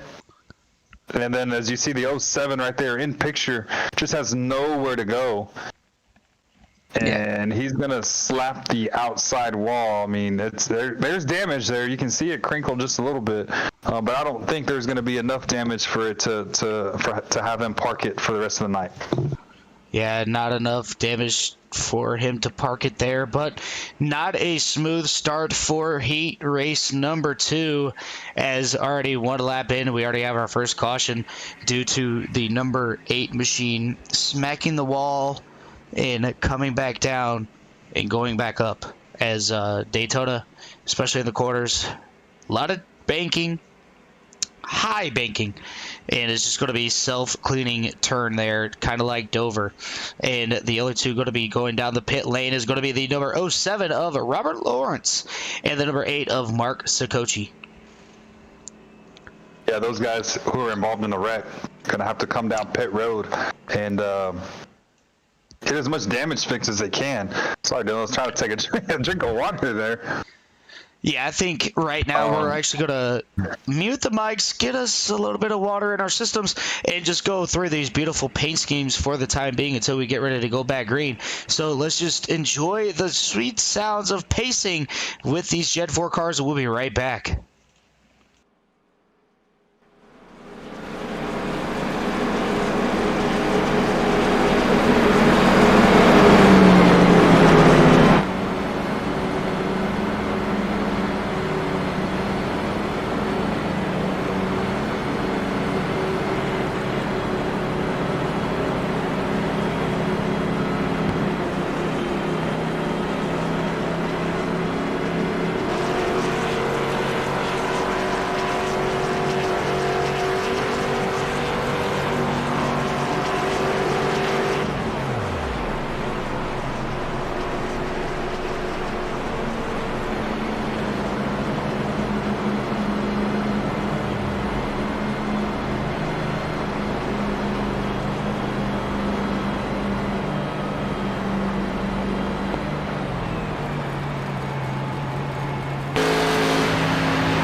Yes, we are back. Pace car is going to go down into pit lane this time by. It looks like the 97 of Chad's going to bring these guys back to the green flag. We are back to racing as the 97 going to lead these guys back to the green flag. The 32 going to back up his quarter and to let the 1 and 48 go around on the outside with the 45 and the 5. So 32 looking for the number 2 and the 44 down to the inside, but maybe getting a little bit too handsy there. Almost a little bit of contact. We got 6 on the inside, 4 on the outside. Robert Lawrence ranking up the field deep in the pack. 3 wide for the lead is Brendan Bass. Makes it go 3 wide all the way up to the front. He's going to take it over as the 2 of the 44 are going to follow through all the way, turn through 3 and 4. 3 wide. A little bit of touch. Oh! And it's a Dale Earnhardt wreck once again as Chad goes hard to the outside wall. Going to have to debunk this as it looked like maybe the 44 got up a little bit too high. Yeah, he definitely slid up. Got into the number 1, came back down, got into the number 97, and it looked like Dale Earnhardt all over again with a mix of construction workers trying to knock down a wall. The 48 and the 8 is going to get collected in it as well. 7-time going into the wall. And look at that. Down there at the bottom right of your corner of the screen, Muffin Man gets past that debacle. The 07 of Robert Lawrence. See what he does. I'm pretty sure that man has pretty much come to a dead stop. And he did. That is real time, everybody. That is real time. Robert Lawrence pretty much came to a stop to get around that wreck and keep that number 07 in prime condition. Yeah, that's wow. I don't even have the words, Dylan, right now. And you just got to settle in now. These drivers are being super aggressive, and again, I'm not knocking anybody. I'm not trying to talk bad on anybody. But going 3 wide on the initial, coming back to the restart. I mean, we've completed what, Dylan? 1, 2 green flag laps. I don't believe, under my opinion, I just don't believe that was the right move to make. It's going 3 wide on a lap and a position of the race this early on. But then again, I'm not the one behind the wheel and trying to get every position that we need to get a better starting position for this Daytona 500. And so some of these drivers felt like they needed to make the move early, and so they did. And unfortunate that it caused another yellow. And so it's just really, really bad. But big shout out to Mark Thomas. I believe he almost started shotgun on the field, and look where he's running now. Patience does pay off. As you can see, he started shotgun and get with these other cars getting involved in wrecks and whatnot. That 12 machine is up to the 4th position now, and so hopefully Muffin Man can get up there and try to get some more spots, and hopefully we're talking to him at the end of this one, because I know how ecstatic he'd be winning a plate track super speedway. I know he's not a big fan of short tracks. We know he loves road courses. And I honestly can't remember what he likes or what he thinks about super speedway racing, but to see Mark Thomas starting where he started at the beginning of this race to where he is now, hats off to him to getting in that position. And with all these cars be getting damaged, and the 48 seems to be out of this race, he hit head on. The 8 had a little bit of damage, so I think he's be able to fix it and come back out. And then the 07. And Dylan, you said it. He didn't show a slow motion replay. And when I say he, it's Dylan running the controls for our cameras. That was full speed, ladies and gentlemen.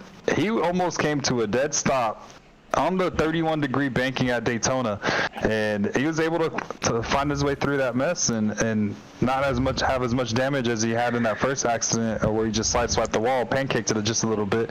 And so, yeah, big shout out to some of these drivers, but these guys need to settle down. It's too early in this race to be making moves, I believe, that they're making. And if we just settle down, get some laps logged in, and get settled in, and I believe this can turn into a really, really good race. Yeah, you've seen in heat race number 1, they went 11 laps before their first caution. And after that, they started having a little bit more longer runs, had a couple more cautions, but nonetheless, racing was extremely exciting all the way throughout the pack. And, you hit the nail on the head. You got to be patient, got to be calm and conservative.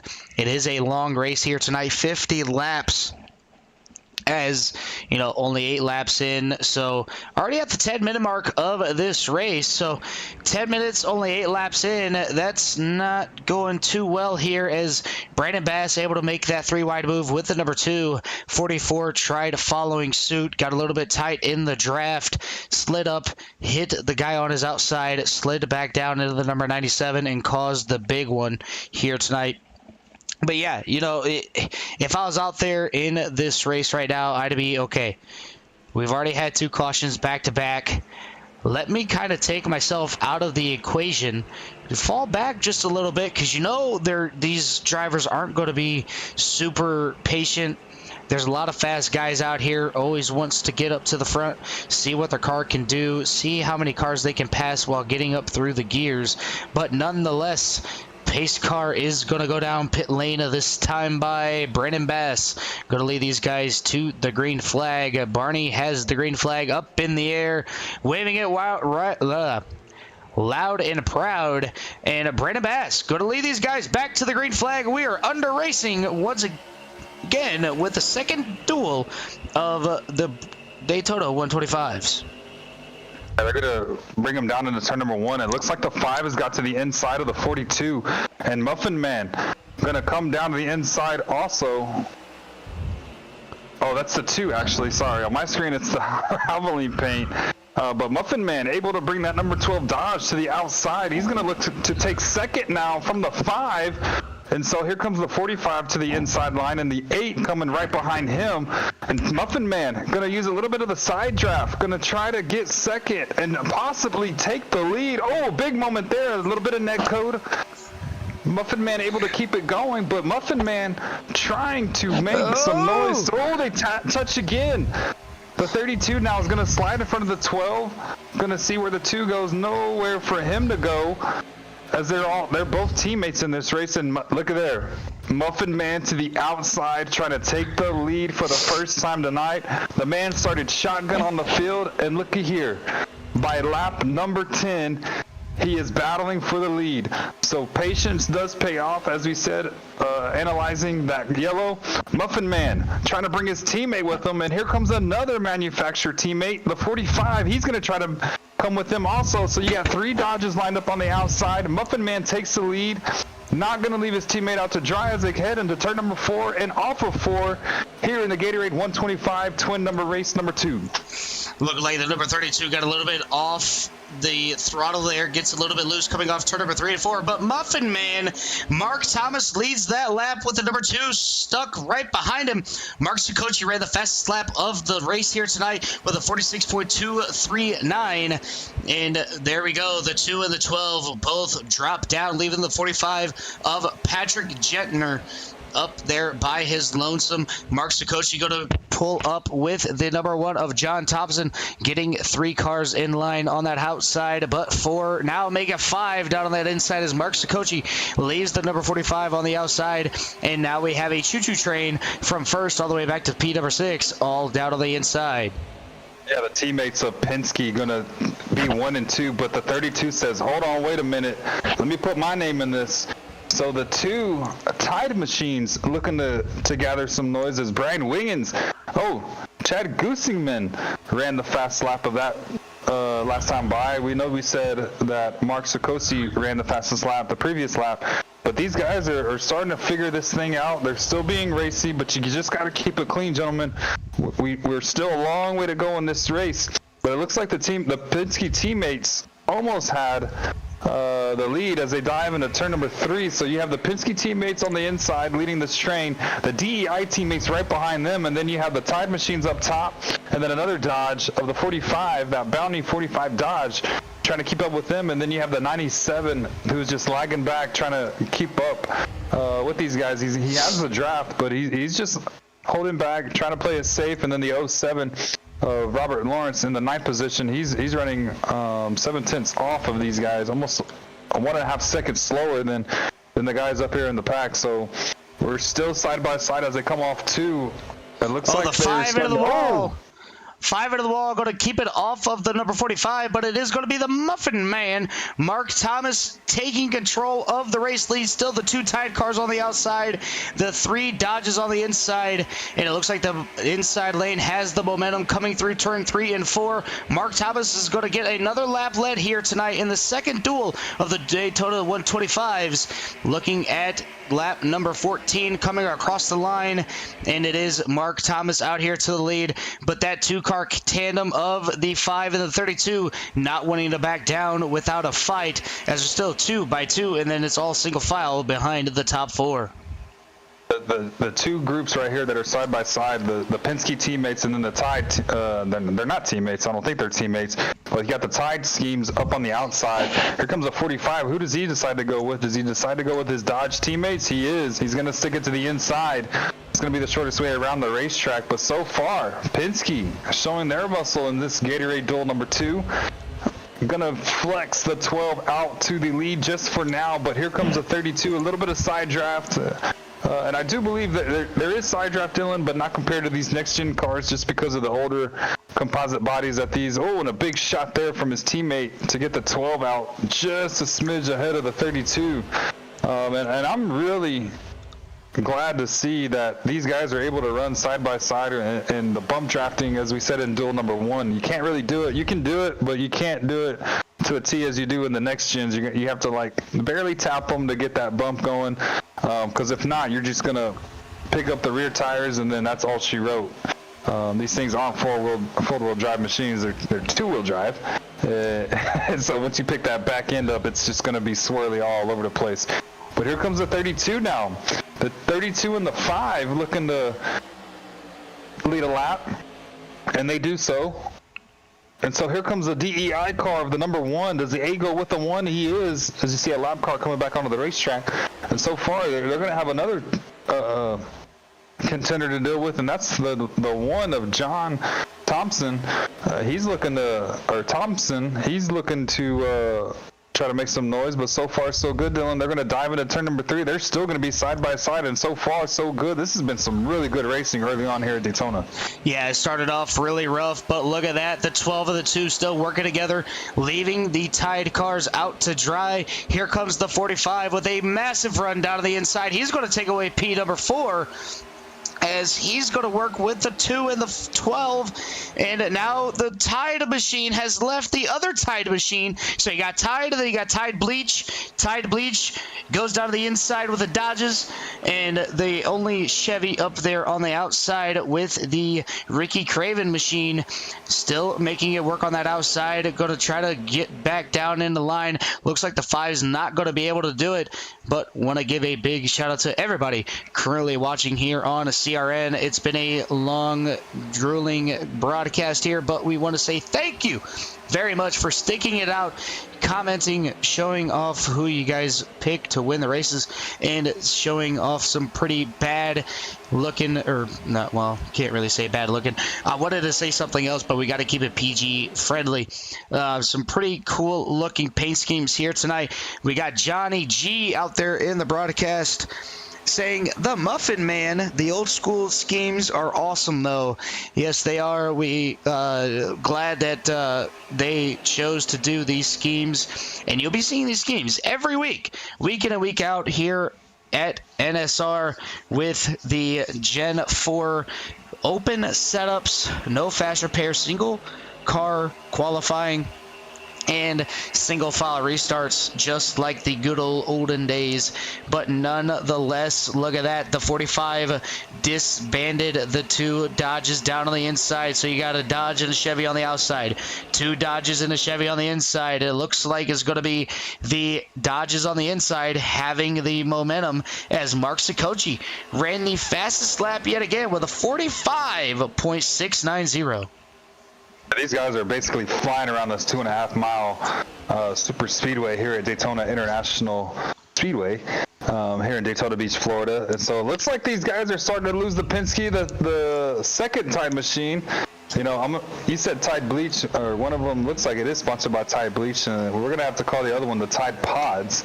I know they didn't have pods back in the early 2000s, but Tide with Downey. It's gonna Tide with Downey. Yep. if you look, well, actually, here we'll get a good look at this. We'll get the far chase camera, and if you look there, it says tied with Downey Ultimate, and then if we go to the number 5, it's going to be tied. Well, actually, let me get the rear chase. There we go, tied with Bleach, in the darker orange. It looks like number 5, as they're still 2x2 all the way through this 7 to 8 car pack. Yeah, and it looks like the 45. He's going to be able to take the lead, as you're giving me some lessons on broadcasting, I guess you could say. But the 45 during that explanation, the 45 looks like it took the lead, and so now you have 3 Dodges in control of this race, with the Chevrolets all right behind them, and I'm pretty sure we don't have. Well, we have 1-4. There he is. He's way in the back. That 97, but he's just laying back, just letting these guys race it out. He's going to be up there, I guarantee it, before this race is over with. But so far, 3 Dodges are leading this pack. Looks like they're all starting to get single file. But besides the one, that straggler that's outside, Brandon Bass in the 32, looks like he's trying to get alongside of the 12. Oh, Thomas going to try to move him up the racetrack just a little bit, trying to say, hey, buddy, I want this spot. Thank you and please, or please and thank you. And so far, Thomas side by side with a 32, but I'm curious to see if that 32 falls like a rock. Looks like you're able to keep up as much as you can without the help of others. But so far, he's starting to lose track of this little pack as each lap goes by.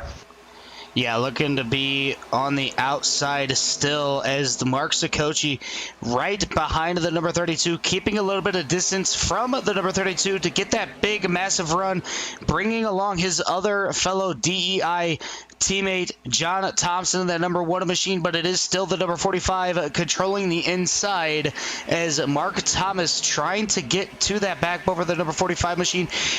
It looked like Mark Thomas didn't have the pace to run in the pack during qualifying, but has shown his dominance here tonight in the early going. Looking to go to the outside, going to try to bring the 2 with him. The 2 is not clear just yet, but we are almost halfway through our second duel of the night, coming to lap number 24 this time by. Yeah, with a couple hiccups early on in this race, 2 caution flags in the first 10 laps. Not the ideal start that we wanted to Gatorade Duel number 2. And so Muffin Man looking to come on the outside. He's stuck in the middle. Teammate does not decide to go with him, so he's going to be stuck on the outside. Muffin Man takes the lead for now, but here comes the 45, going to look to the inside of him. And now, Dylan, we're 2x2. 3 rows, two wide racing so far here at Daytona, as we're nearing the halfway mark of this race. And so good to see Muffin Man still can show his muscle out and can pull out at any time of the draft and try to take the lead. And he is showing that he didn't have the speed in qualifying, but you put him in a draft in a pack of cars, it shows that he has the speed now here at Daytona. Yeah, he's showing his dominance here tonight, as he is trying to keep that high side momentum going, as you know, his teammate in that number 2 machine down on the inside, so he doesn't have that teammate presence. But it is a dodge on dodge crime up here, as they are still holding them off. Not going to be there for long, as Mark Thomas looking to the outside to get around the number 45. Not going to have the run there. 32 is going to be all over that back bumper of the 12. And give that lap to Mark Thomas. Mark Thomas out there showing his dominance yet again, leading that lap. Yeah, I guarantee if the 45 and the 2 get clear of Thomas, or if the 2 can get clear of Thomas, I believe the 2 will move up in front of Thomas, and we'll have the Penske tandem once again. So far, so good, though. They're still 2x2. Here comes the 8 machine now of... Sorry, say that last name again for me, Dylan. Gentner. No, Mark Sakochi. There's no R. Come on, Ricky. The 4th grade English. Reading comprehension goes a long way. But Mark, I'm going to say Mark 2 is trying to get his name back in the hat. He's going to try to bring that number 8 Budweiser machine, the Chevrolet, back into this lead pack. And so it looks like the tied with Bleach machine, the number 5 of Brian Wiggins, is going to slide in the back of this pack for just a little bit. And so far, so good. The 1 and the 97 have not decided to make a move yet. Still too early for those guys as we're on the halfway lap right now. We've made it halfway, Dylan. We had the 2 cautions early within the first 10 laps, and so far we've been green for 16 laps, and these guys have been side by side for majority of that time being. Yeah, everybody's still side by side. I thought maybe the 32 was going to try to push it 3 wide on the outside of the number 12, but it looks like the outside has disbanded ever so slightly, so now it's 2 against 4. What does Mark Thomas do? You can see the gap right there. If that gap was in between Mark Thomas and Mark Sikochi and Daniel Molnix, I believe maybe that 12 would have stuck his nose down there, got to the inside, left that tide machine out to dry by himself, but nonetheless, Mark Thomas still sitting up top with a fellow competitor as Mark Sikochi trying to get back up to that top 3. Yeah, Sikochi, Wiggins, Thompson, and the 97 is just chilling back there. But it looks like Wiggins now is decided to chill out too with the 1 and the 97 as they put Robert Lawrence 1 lap down. Not sure when that happened. I guess Lawrence came down pit road. But so far, the 44 is 10 laps down right behind them, as you see on our track map. Those 2 are starting to now go down the back straightaway. And then you have this lead pack going down into turn number 1. But yeah, so far so good. This big pack right here of 1, 2, 3, 4, 5, 6, 7, 8 drivers, they're keeping it clean so far. So I guess we had to weed some of these guys out just a little bit. And once we did that, we had some really, really good racing. But hopefully, next week the 48 will be able to come back out and show his dominance. I know he believed that he had a strong race car. And then I'm not sure if the 33 even took the green flag here tonight. But yeah, here comes the 8 now. He's going to look to the inside. The Penske teammates finally got together on the outside. Here comes the 8 now, trying to come through the field. And he's going to try to take this lead and going to try to take second position away from Daniel Molnix. They're going to dive into turn number 1, and here we go with the Dofer cam. This is probably my favorite camera right here, Dylan, seeing those guys coming straight at you, and the camera really level with the racetrack. But so far, so good. Still side by side as they're going to come up on another lap car. But so far, so good. These guys are still racing pretty hard, and they're going to be side by side as they head into 3. Yeah, Daniel Molnix looking there had a little bit of an advantage coming out of going into turn number 3 and 4. Not able to do so as we get another gopher cam going into pit lane. Mark Sikochi almost hits the camera there as he almost went over the camera, able to keep it above that yellow line as you got 3. Oh, you got 1 Pontiac. Excuse me, the Pontiac 32 on the outside with the 2 Dodges. 1 Dodge leading the race. Mark Sikochi is the first Chevy in that top 5, trying to make his way up to the lead. Yeah, they're going to be 3. They're still 2 by 2 by 2, and racing is starting to pick up even more. As I'm, the 2 and the 12, I believe, have not come to pit road yet. So I'm anxious to see when those 2 guys are going to come down pit road and probably get a splash of fuel to try to make it to the end if this thing does decide to go green the rest of the way. But we know pit stops are coming up for those guys, and so basically these guys are racing the 45, the 8, the 32. I believe the 5 came down pit road. Dylan, you're going to have to pull up the pit cycle of when these guys last pitted. But I do believe some guys came down pit road during that second caution. So yeah, so Molnix hasn't pitted yet. Thomas hasn't pitted. Wiggins.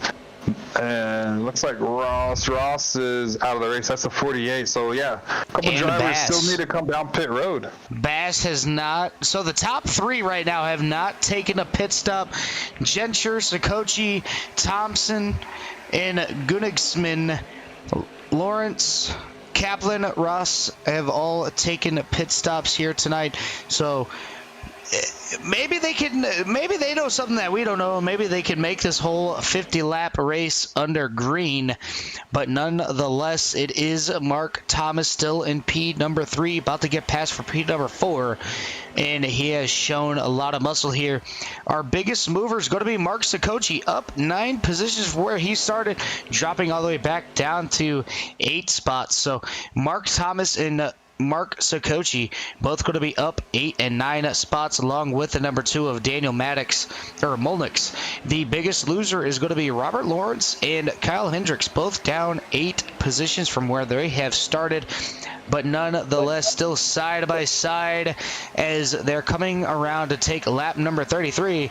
And I think, Ricky, we haven't done it yet this time for this heat race, but how about we give these fans a little bit of "you love to hear it"? Sounds good to me.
right, we're back here at Daytona. As you saw, they're 3 wide going into turn number 3. We had to take a little bit of a break, trying to get some water in me and trying to make sure that we can make it good to the end.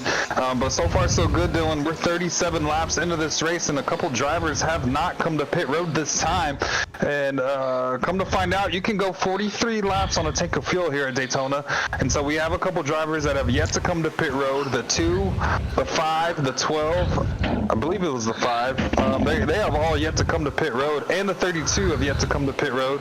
And so some of these guys are probably gearing up now. As you see, some of them, everybody's going to be on that high side of the racetrack. Oh, here comes the 45 now. Going to go to the inside of Thomas.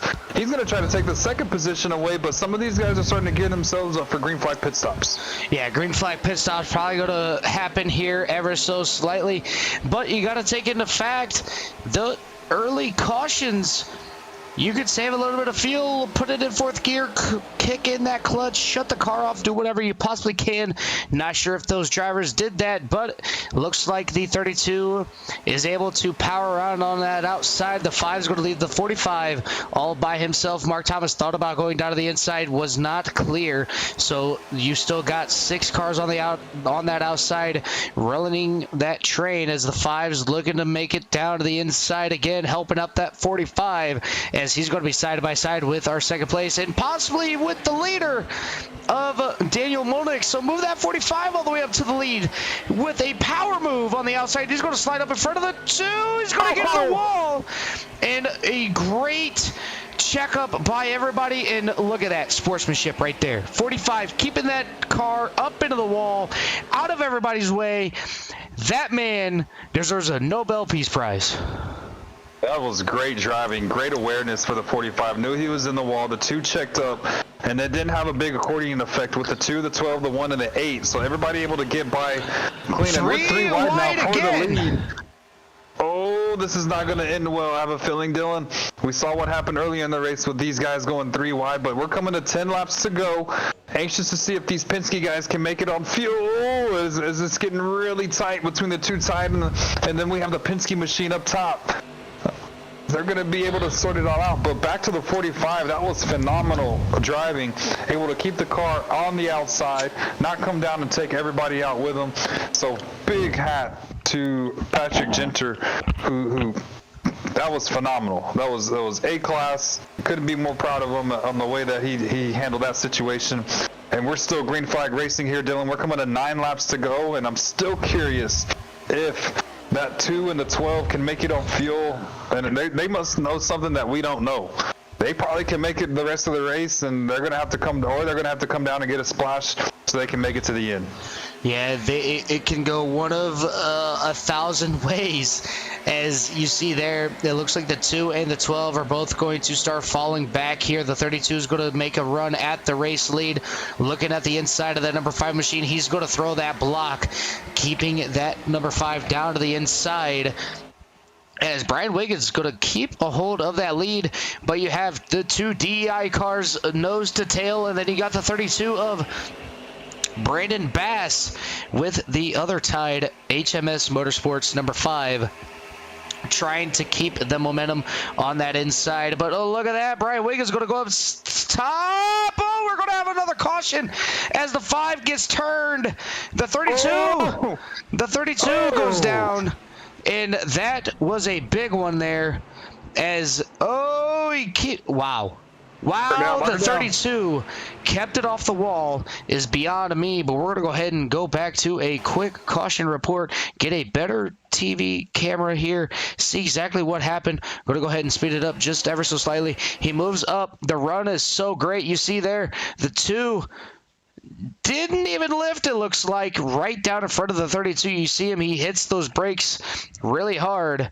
All the way down goes the number 5. Get a different camera view here now of him. He's going to hit the wall. Brandon Bass, I'm not sure what happened to Brandon. I wonder if he chucked the wheel. Maybe he got hit by the number 1 as we're going to follow along, and he did, yeah. So the 1 got in the back of the 32, and what great driving to keep that 32 off that inside wall. Yeah, once you hit the grass, I mean, you're pretty much, there's no tread on these tires compared to a dirt tire or a road course rain tire. And so all you can do is just pray. You get off the gas and just, Jesus, take the wheel. You take me where you want to go. But phenomenal driving to keep that car off the wall. And then he hit the apron and he had to loop it. But hey, it's better to come and get 4 fresh Goodyear tires than compared to having to take this car back on the hauler or back to North Carolina to get it repaired and roll out a backup car for this Daytona 500. But hey, I will tell you this, it helps these guys coming down pit road this time. They're going to come down and possibly just you could probably take 2 right side tires, or you can just come down and get 4, especially with the way that this track is so bumpy. I don't know if you want to try to risk taking 2 tires, but we're going to see some of these guys come on pit road. Let's see what they do. So far, so good. I don't. Yep, the right side goes up on the 2. I don't see. Yeah, the right side did go up on the 12 and the 8. Looks like the 5 is having a little bit of issue getting into his box, and so some of these guys are electing to take 4 tires. So the 2 Penske Dodges will come out, lead them.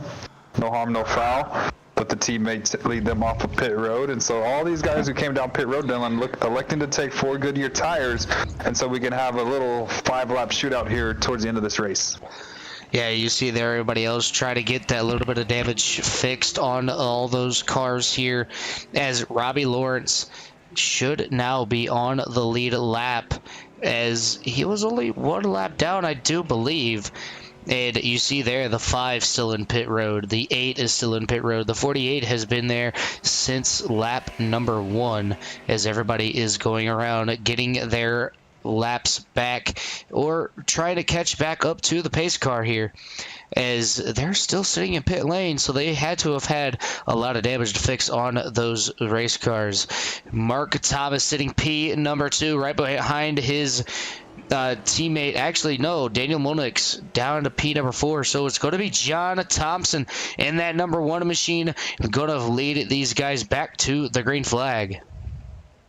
It looks like Monix received the EOL penalty for causing the last caution. So our race control tonight, Mr. Lyle Mitchell, and looking at this YouTube chat, what happened about Lyle starting the guys up? So we had some heats going on, and we didn't have a lot of time, so we had to get the interview in for our race winner in duel number 1. So we didn't have enough time to Lyle, so apologies to Lyle for not being able to give the command to start duel race number 2. But he'll be back for the 500. He'll be give him a chance, Dylan, to rest his vocal cords, since he talks so much during this duel race. He actually has not talked a lot during this duel race. So we have a big thing in our other Discord that we do here at CRN, and that's the Core Racing family. Everybody has a nickname in there, and at one time I was Pit Penalty Gonzalez, and at one time, right now, I love Road Gonzalez. And just for the viewers at home, I absolutely do not like road course racing. I don't fathom turning right. I don't like turning right. I'm a guy that sticks to the oval side, and if you try to get me in a dirt race, good luck. I don't like doing those either. So I'm trying to gain some experience on and testing and stuff like that before I actually get into a dirt or a road league. So yeah, we have nicknames going on, and so Lyle's nickname is Chatty Cathy Mitchell. You could see when we brought him into the broadcast room, doesn't have a lot to say. I don't think he likes the bright lights. That's fine. You know, the camera's not made for everybody, right? But Dylan, we're coming back to green, I do believe, this time, and we're going to have 5 laps to go in this duel. Yeah, 5 laps to go. And going back to our nicknames there, you know, with my nickname, it's not really TV friendly, so I'm going to leave my nickname out of there, but I'm going to leave that up to you guys to figure out. But it does involve a racetrack that is up next in 2 weeks at Rockingham, so put those two together here, as John Thompson going to lead these guys back to the green flag. Barney's waving it for the final time, hopefully, until we see the white flag. John Thompson out here, P number 1, going to get a big jump on that number 12, as they are all still side by side. The 32 going to go down 3 wide into turn number 1, as the 32 going to duck out of that, put it back to 2 wide. Yeah, they're going to be side by side now for the second position. It's going to be the 12, the 97, the 32 on the outside. They're going to be 3 wide now. Here comes Muffin Man. Going to put the DEI number 1 Pennzoil machine in the middle of that. And so now Muffin Man, 4 fresh Goodyear tires. He's going to be now in the sucker hole. The 97 looks to take him 3 wide as they head into 3. Yeah, all sucker hole there. The 97 gets into the back of the number 12, able to save it there. But here comes the number 8 machine of Mark Sakochi, trying to reel him back in on that low side. Where does Mark Thomas go? Mark Thomas goes down to the inside to help that fellow Dodge teammate, as it is go time here for the guys in the back. What can they do? what does Mark Thomas do? He's got the preferred line down on the inside. He's got nobody behind him to help, but he is right on that back bumper of the number 45. Now he's got his teammate right behind him. So you got 3 Dodges, 3 Chevys on the outside. Well, 2 Chevys and 1 Pontiac on the outside. Well, no, I lied. A Ford Taurus. So you got all 3 manufacturers on the outside, all 3 down on the inside. A Chevy, a Ford, a Dodge, and a Pontiac as well. So 4 different manufacturers down on the inside. 32 trying to play grabby up here, almost gets sideswiped by the number 45, and that's going to give the race lead to the number 45. Back up front he goes, and that's going to allow Mark Thomas and Daniel Molnix to try to follow through down on that inside. If Thomas can get clear of the 32, I do believe he'll try to move to the outside and try to take this lead. He has a little bit of gap now. He does have some room to take that middle line, but elects to stay in line with the 45 so far. So you have the 45, the 12, the 2 and the 8 on the inside. The 5. Forcing it 3 wide. Gets... Oh! 97. There's going to be another caution here on the track. Gonna go and see what we can see, and nonetheless it's going to be the 97 and the 5 together. 32 and 45 get together. The 5 kind of freaks out a little bit, gets into the 97, and if that was the 32 and it was Darlington, that would have been a textbook perfect. You love to see it. Oh, gets right down in front of the 1, smacks him, and look at Robert Lawrence. We're actually going to speed this up to see if it's not in slow motion. What does Robert Lawrence do here? As he is going to pretty much come to another dead stop to get around this wreck here, and you love to see it, as this is in real time, everybody. He comes to almost a dead stop to get around that, and he's keeping that number 07 as clean as he can. Yeah, that's going to help Lawrence out. He was once 2 laps down in this race, so he was able to get 1 lap back that last caution, and now he's going to be on the lead lap. So if I'm the driver of the 07, I know we're going to have a green-white checkered finish. I wouldn't mind coming down, putting 4 fresh tires on, fix more damage if there's any damage on that machine, and then come down and try to get back up to the front. So he's done a really good job of these timely cautions coming out for him. I know this is not the race that he thought he would be in, where he'd be 2 laps down at one point. So we see a lot of guys, not a lot of guys, we see some takers coming down pit road. The 5, the 8, and the 97 are all going to come down pit road this time. So we know those guys all have damage to their machines. Going to try to come in and fix as much optional damage as you can. So Wiggins, Brian, and Sakuchi going to come down and try to get those. But Dylan, I do believe you're trying to bring somebody inside our broadcast booth, and that's going to be the driver of the 07. Hey, Robert, it's Dylan and Ricky in the booth. You got a copy? Yes, sir. All right. Ricky, okay. All right, Robbie, you've gotten both your laps back here. You are kind of sitting towards the back there. What's going to be your mindset going into this final green-white checkered? Are you going to give it the beans? Part of me says yes. The other part of me says I'd rather keep my front row starting spot. Well, you know what the deal was, what I said earlier. You did say YOLO. All right, YOLO. I'm just kidding, man. You do what you need to do to get yourself up there. I know how good of a racer you are. You know, me and you rerun together in a lot of different stuff. Not in any leagues anymore, but official sides.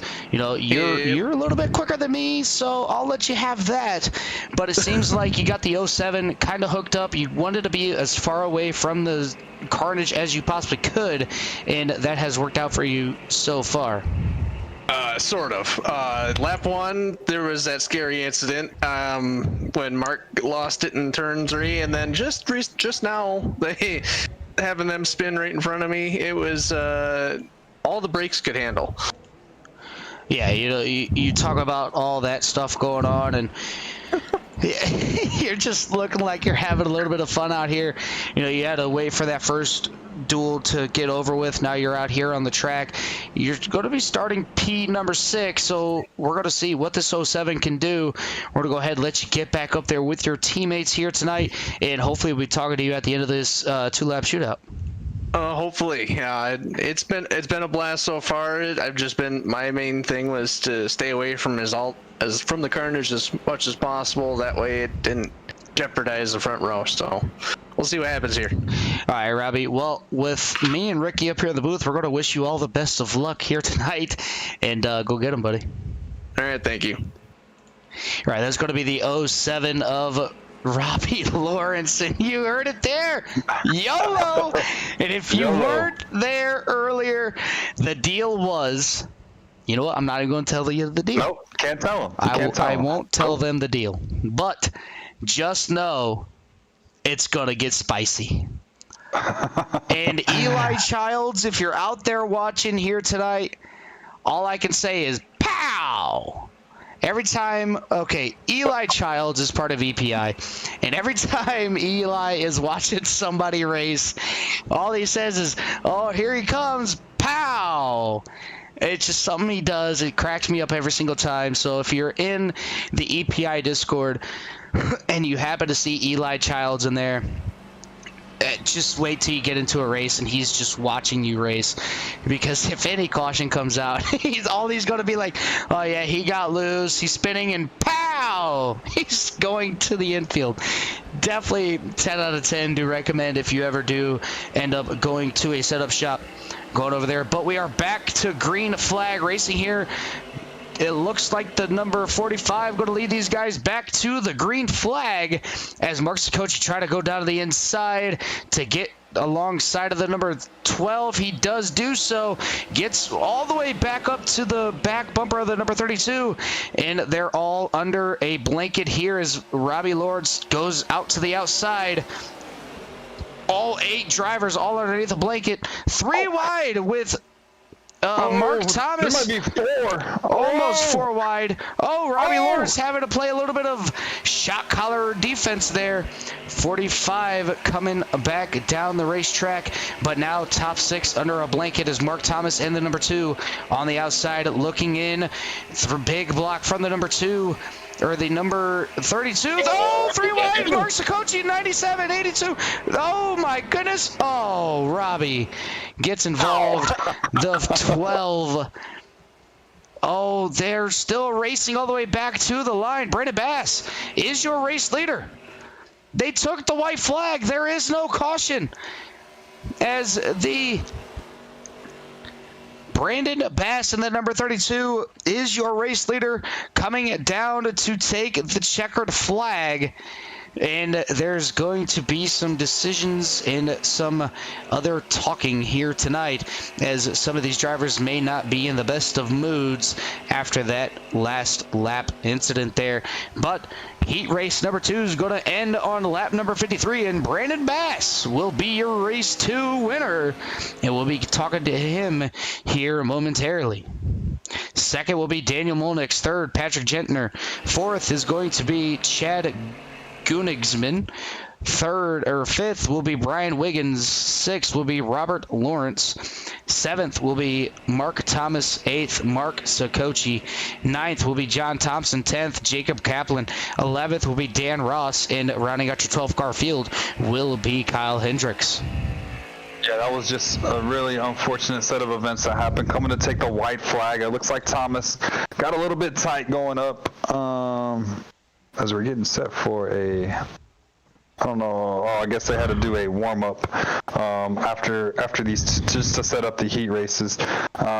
So this race is going to be done tonight. But yeah, just coming to the white flag. Looked like Thomas made the move to the inside to get underneath the 8 machine, and once that happened, it looks like he got a little bit tight and tried to save the car just a little bit, and then it got tagged in the rear, and so that's all she wrote. And then it collected everybody behind him. His teammate was able to come in second, but big shout out to I think Brandon Bass is the one who won this race tonight in duel number 2. As Dylan's going back, he's trying to find what happened here as it actually advanced into the next session, and so he lost everything that happened in heat number 2. But he's gonna, we're gonna have to. It's gonna be Brandon Bass as our winner tonight. And as we get set for our post-race interviews, Dylan, I do believe we do have the winner of that duel number 2. And Dylan, since I did the first duel winner interview, I'll go ahead and let you do a duel number 2 winner. Brandon, this is Dylan and Ricky in the broadcast booth. You got a copy? Yes, sir. I got you. All right, Brandon, kind of walk us through that crazy couple last laps there, or even more. Oh, give me 1 minute. Okay, there we go. Or kind of walk us through how your whole race went here tonight, as it was a doozy all the way through. Man, it was wild, wasn't it? Yeah, it was a good race, dude. Everybody, I think, done a really good job for the most part of that race. Just coming to the white flag, everything seemed to unravel behind me. I tried to throw a block on the 8, seen him, I threw kind of a late one on the back stretch. I didn't want to chop his nose a second time, so I gave him the outside lane. But when I come down, it looked like the 12 wanted to make it 3 wide and didn't work out for him. So gifted me the win, put myself in the right position, and get us a Road 2 start for the Daytona 500. Hopefully we can bring it home then, too. Yeah, you got the biggest race pretty much other than the Coke 600. It's going to be the Daytona 500. What's going to be your mentality going into next week here, as it's going to be a longer race here tonight or next week, and that's going to set up your season of momentum and how the season could possibly go on about. But, is it going to be waiting in the back and just riding, or is it going to be you want to be up front since you're starting on that second row, or you want to be up towards the front, or are you wanting to drop to the back? I'm going to treat it like any other 500 I've ever been a part of. I want to be up front, stay up front, and try to keep the nose clean. And hopefully, if the stars align, we can keep the race going all the way through and keep the car clean the whole time. All righty. Well, Ricky, is there any questions you have for our race winner here tonight? Oh, no, I think you pretty much covered all the bases. Brandon, congratulations on the win. Going to be a second row starting spot for the Daytona 500. But before we let you go, Dylan, I'm going to steal this one for you. Before we let you go, is there anybody you'd like to thank on that machine?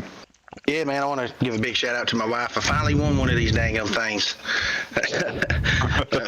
That's it, man. She's watching, so I just want to give her a holler. Well, Brandon, again, congratulations, and we'll move you back up to where you are. And Dylan, that was a fantastic finish, I guess you could say. They were racing pretty hard as they came down to the end there, and he just put himself in a position for them to win this race. And he came out victorious tonight. Going to be able to start 4th in next week's Daytona 500. And overall, it was kind of a rough night to start. That duel one was pretty rough, not gonna lie. But I do believe that these guys, with 2 weeks under their belt, they'll start to get more comfortable with each other. And so I do believe the racing will get better as the season progresses. Oh yeah, racing is definitely going to get better throughout the whole season. Everybody's still trying to figure out how everybody races and gets back up through the race, but tonight, it was 2 dual races throughout the whole race here tonight. Make sure you guys tune in tomorrow night. Or actually, I lied. The Core Premier Series is on a off week, as tomorrow is Easter. Everybody here from CRN wishes everybody a happy Easter, a safe Easter. And hopefully you guys get to celebrate that with all your friends and family. I unfortunately have to work on this holiday, but I'll always keep everybody in their prayers. Want to give a big shout out to my dad and Michelle, and hopefully everything that she's going through, she gets through as she takes on her fight to cancer, and hopefully she can kick cancer's ass, as she's been dealing with it for a couple of months now. Tune in Monday night as CRN has the GT Series starting back up for season number 3. You don't want to miss that, as Carl Handwerk will be in the booth for that. Tuesday night, you have, I believe, UCRL Top Gun Cup Series in the 87s as they get ready to tackle their next race on the schedule. Tuesday, you're going to see Carl and Jimmy in the broadcast booth for CRN. Wednesday night, you're going to see myself in the broadcast booth as Shane's Super Late Models Showdown kicks off their season. 6 races every Wednesday night, brought to you by CRN, and myself, Dylan McDonald, will be in the booth for that. Thursday night, there is no broadcast as of right now, and then Friday, no broadcast Friday night, you have Redline Racing with Carl Hanwick in the broadcast booth. Then we're back here Saturday night with Daytona 500 with the NSR Retro Cup Series Gen 4 Open Setups. Make sure you guys like, share, subscribe to CRN. Make sure you guys hit that follow button. Turn on the bell notifications so you guys don't miss a single beat from CRN, as I missed one broadcast, and that's going to be the Core Arca Menard Series and the Truck Series, as I'll be down on the track for Core yet again and not up in the booth. As Ricky, I'm sorry I disbanded you from the broadcast booth on Tuesday nights. John Nobinger is going to take over the broadcast there on Tuesday night, so you don't want to miss that. There's going to be 3 streams in total on Tuesday night, so you don't want to miss that, as I'll be down there competing for points and a second championship with the Core Arca Menard Series and the Truck Series. But Ricky, it's been a hell of a broadcast here tonight, pushing a little over 3 hours. It's been great having you up here in the broadcast booth. So without further ado, my name is Dylan McDonald for CRN, and alongside of me, Ricky Gonzalez. Make sure you guys take care. Brush your hair.